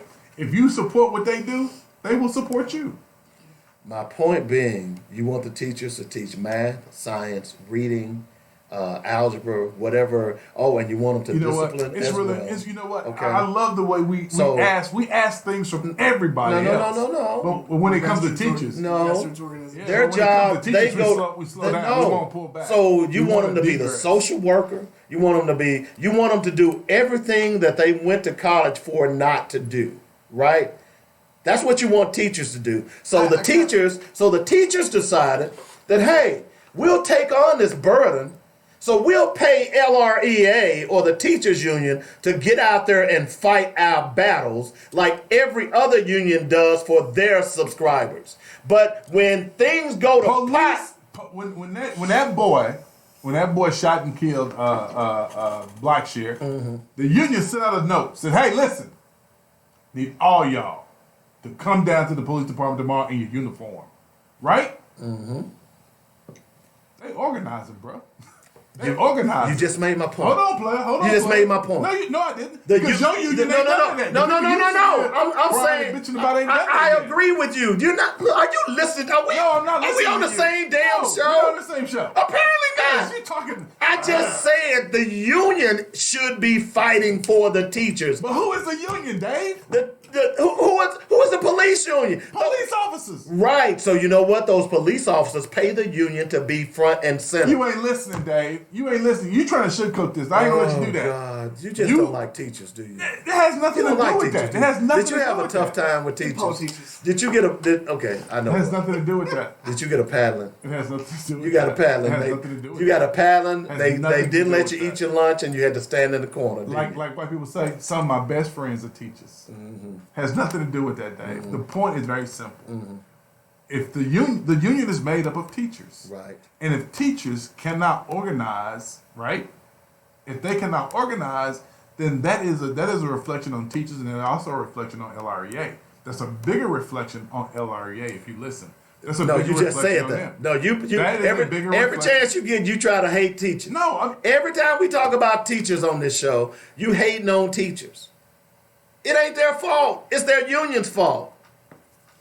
I see where Robert's coming from. No, you don't. I do. No, you saying don't. The teachers should have some input, and with the parents trying to get them to come out and support them in the situation, which I think they can only do so much. Well, here's why I kind of agree with both of you. I dated. Nah, I know you do. That's why you're kissing up. And every chance I get, okay? I ain't gonna lie. All right? Every chance I get. But I saw firsthand what she goes through as a teacher. I saw it firsthand, okay? I'm not disagreeing with that, Dave. And she doesn't have time to do all that organizing. I mean, why not, Dave? You've been attacked. Why don't you have time to organize when you've been attacked? Somebody kicking you in your ass, Dave. You gonna keep kicking you in your ass? At some point, Dave, you're gonna tell them, listen, I'm tired of having my ass kicked, right? And you're gonna start fighting back. But LREA has yet to fight back. I agree. A one-day strike is not fighting back. I agree. Organizing them damn parents and having them parents do your dirty work, that's fighting back. That's when your boy Mike Poore can't come up and say this crazy stuff he come up and say. He can't do that. We got a caller. Hey caller, you're on Black Focus Radio. What's your name? Oh my God. Hey Tracy. Tracy must have somebody listening to our show every day. Get it, Tracy. Get it. Tracy got somebody listening to our show every day. Get it. T? Let the head lopping begin.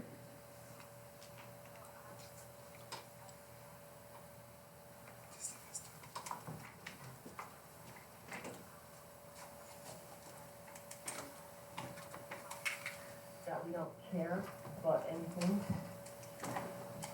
with regard to the school board. I bet you wouldn't dare say that about Bentonville. I don't know anyone who pays taxes, resides in Little Rock, doesn't think local control matters. It offends me that he can say that. And I bet he wouldn't say it about Bryan, Bentonville, or Jacksonville. I agree with you, Tracy Ann. We are tolerating it the same way they wouldn't. And I doubt that they would. This is about silencing the voices and values of our community. Mm-hmm. And the fact that he's fine with that offends me even more. You know what I mean? Understand. We follow you 100%, Tracy. At least I do. I don't know what's going on with Robert Webb. I don't know either. Let me say the last part about this. The only place these things are happening is where the majority of the children or families in the public school system are African. Exactly. The place this kind of stuff is happening. Okay? It's happened in Houston, it's happening in Philadelphia. Hillside to do it to black folks in Little Rock. It is wrong. It is offensive. I don't pay taxes to be silent. I told what he thinks about me and my children and my community. And he's getting paid off of my tax dollars. Well, very, very well stated, Miss Tracy Ann.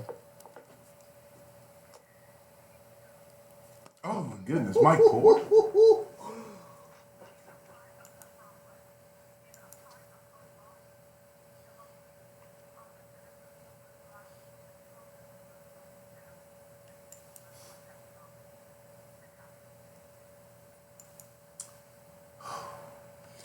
What you got to say about that, Robert? Hater. I'm not a hater. I just said what I said. I mean, what I said is legit. I don't care what anybody else says. I said what I said. It's legit. Oh, just because you believe it, you think it's legit?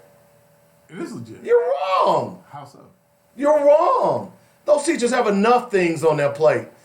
Okay?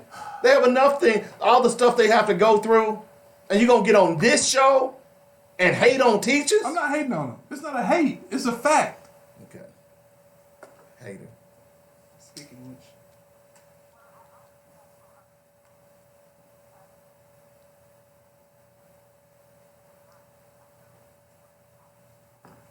I agree, Tracy. And especially when they're not an advocate.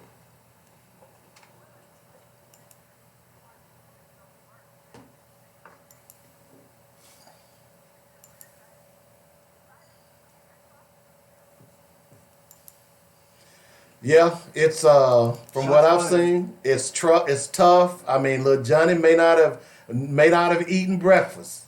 You know, so you got to try to get him some food. I mean, he may not have a clean shirt, and kids are making fun of him. You know, I keep using the story in North Memphis where the principal decided that he was going to look into some of the problems that the children were having while they weren't excelling in school, and discovered that one of the young ladies couldn't get to school on time because she had to make sure her kids, her brothers and sisters could catch the bus. Another young man wasn't coming to school because he couldn't get his uniform clean. So he set up things. This was an administrator, Robert, who cared about the kids. He set it up where those kids could get those problems solved and their grades increase. It's about caring about these kids. That's what it really boils down to. That's great, Dave. Okay? That's great, Dave. But you know what? Y'all want to sidetrack the conversation and all this other stuff that don't even make a damn difference. But y'all want to do that. Okay, I'm not even having this conversation with y'all anymore. But again, I keep saying, and Trey saying, I have a great deal of admiration for you and what you do because I've seen you fight this good fight. You've done a great job. But at the end of the day, Trey saying, there's only so much you can do because you have people who are under you, Trey saying. I mean, Jesus Christ. This has been 5 years, 4 years, going on 5.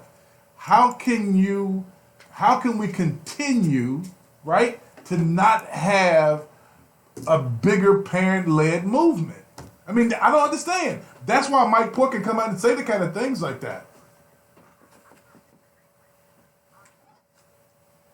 No, I'm not a parent. Not a parent in Little Rock School District, no. Oh, so your kids don't go to Little Rock School District? Not. They are not. So you can't comment. I can't comment. No, you can't. I pay money every month. I can't comment. Go ahead, Tracy Ann. We apologize.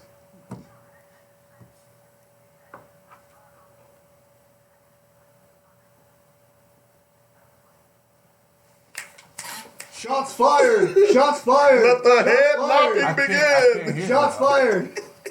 Pardon me?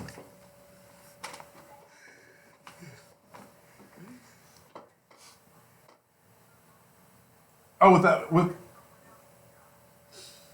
No, I haven't engaged anybody. The dickens you I say. haven't engaged anyone. No, I have not. I haven't engaged anyone in relation to being advocating on behalf of the Little Rock School District. I have not.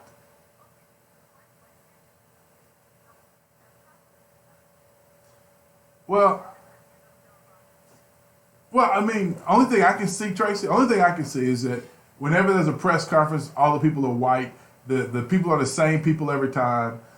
There's no movement of engaging black parents and bringing them to the forefront and saying, hey, we stand with Little Rock teachers. I've yet to see that, Tracy Ann. Now, maybe it's happened somewhere. Hey, maybe. Okay.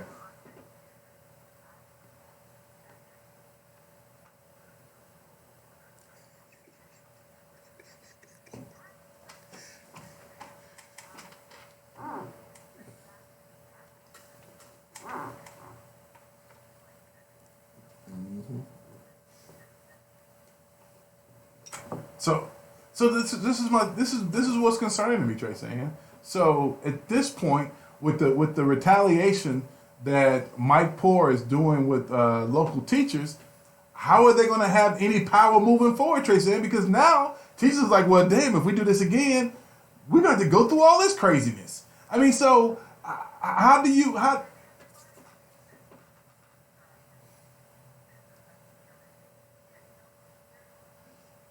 They're the only ones with consequences. I totally agree.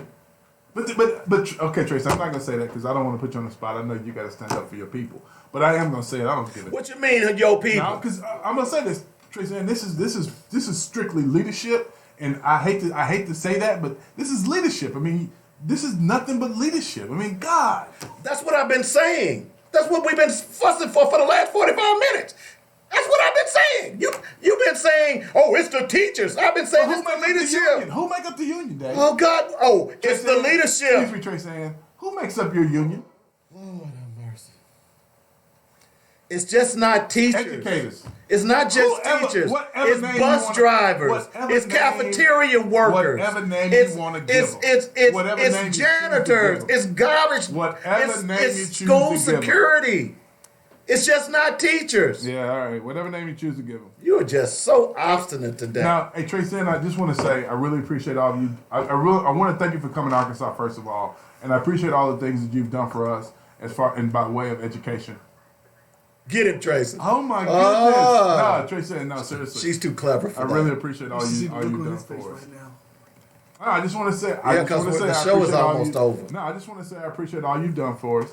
And I, for one, am really glad that you're here in Arkansas, and I hope you stay for a very long time.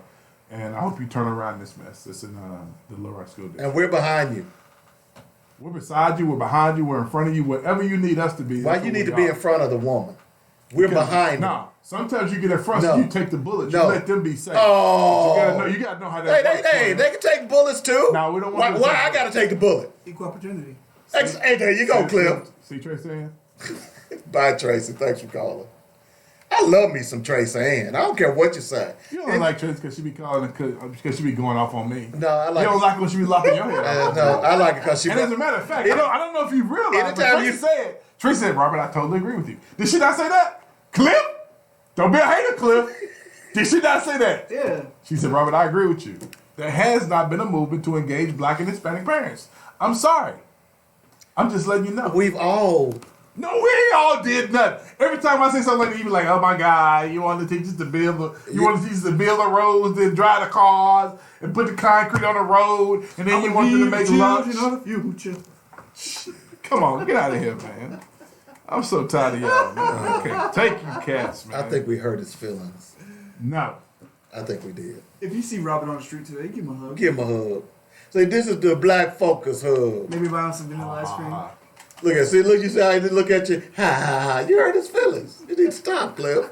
Hey, want to remind people tomorrow, the weekly sports magazine, we'll be on at 8 o'clock in the morning. We'll be talking a lot about should athletes be paid. Of course, we'll follow up on what happened with Colin Kaepernick as well on tomorrow, and the backlash that Stephen A. Smith is deservedly getting. He's taking a pounding, and deservedly so. He's a sellout, and it's time for people to start calling him what he is. Okay? Roberto. Cliff, you gotta. Let Cliff go first. Cliff, you need to get go your ahead and thing do a in. quote because it's going. Robert's gonna be a minute. It is better to have a quote than not to have a quote. People Was without that Shakespeare? people without the knowledge of their past history, origin, and culture is like a tree without roots. Marcus Garvey. Also, check out the Dang. Liberation Experience on Anchor. What is the liberation experience? You got time. He's still finding this quote. It's my personal podcast on Anchor. You can download the app, listen to it on Spotify. It's great. It's similar to the Black Focus show. We talk about politics, current events, joke Okay. around a little bit. We also cover a lot of issues in the criminal justice system, break it down with statistics, and explain a lot of things. And what's the name of that show again, Cliff? The Liberation Experience. Alrighty then. Okay, you ready, man? I've been ready 2 minutes ago. Show ends at 2 o'clock every day. It's 2:03.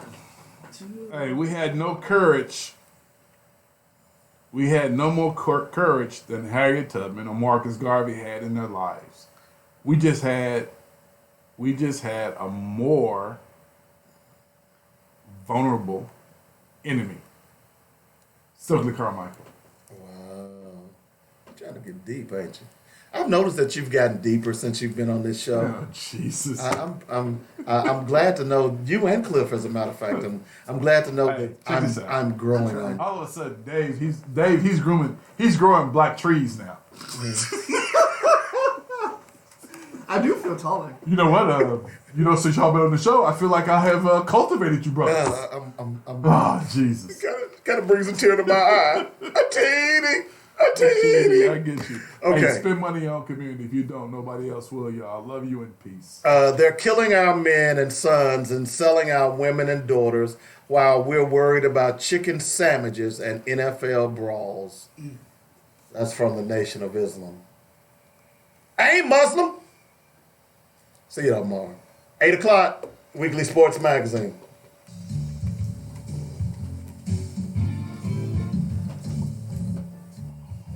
You've been listening to Black Focus. Good show, guys. Our issues with We had our solutions and our voices. 65 as the Every peak today. weekday afternoon at 1 p.m. Good show. From radio. Good show. I like that. Listen to your leadership, baby. Oh, Roderick Talley wants to come on. Yeah, I'm going to probably get him on Monday. Okay. We don't have anybody Monday, right? No, we don't have anybody. Okay.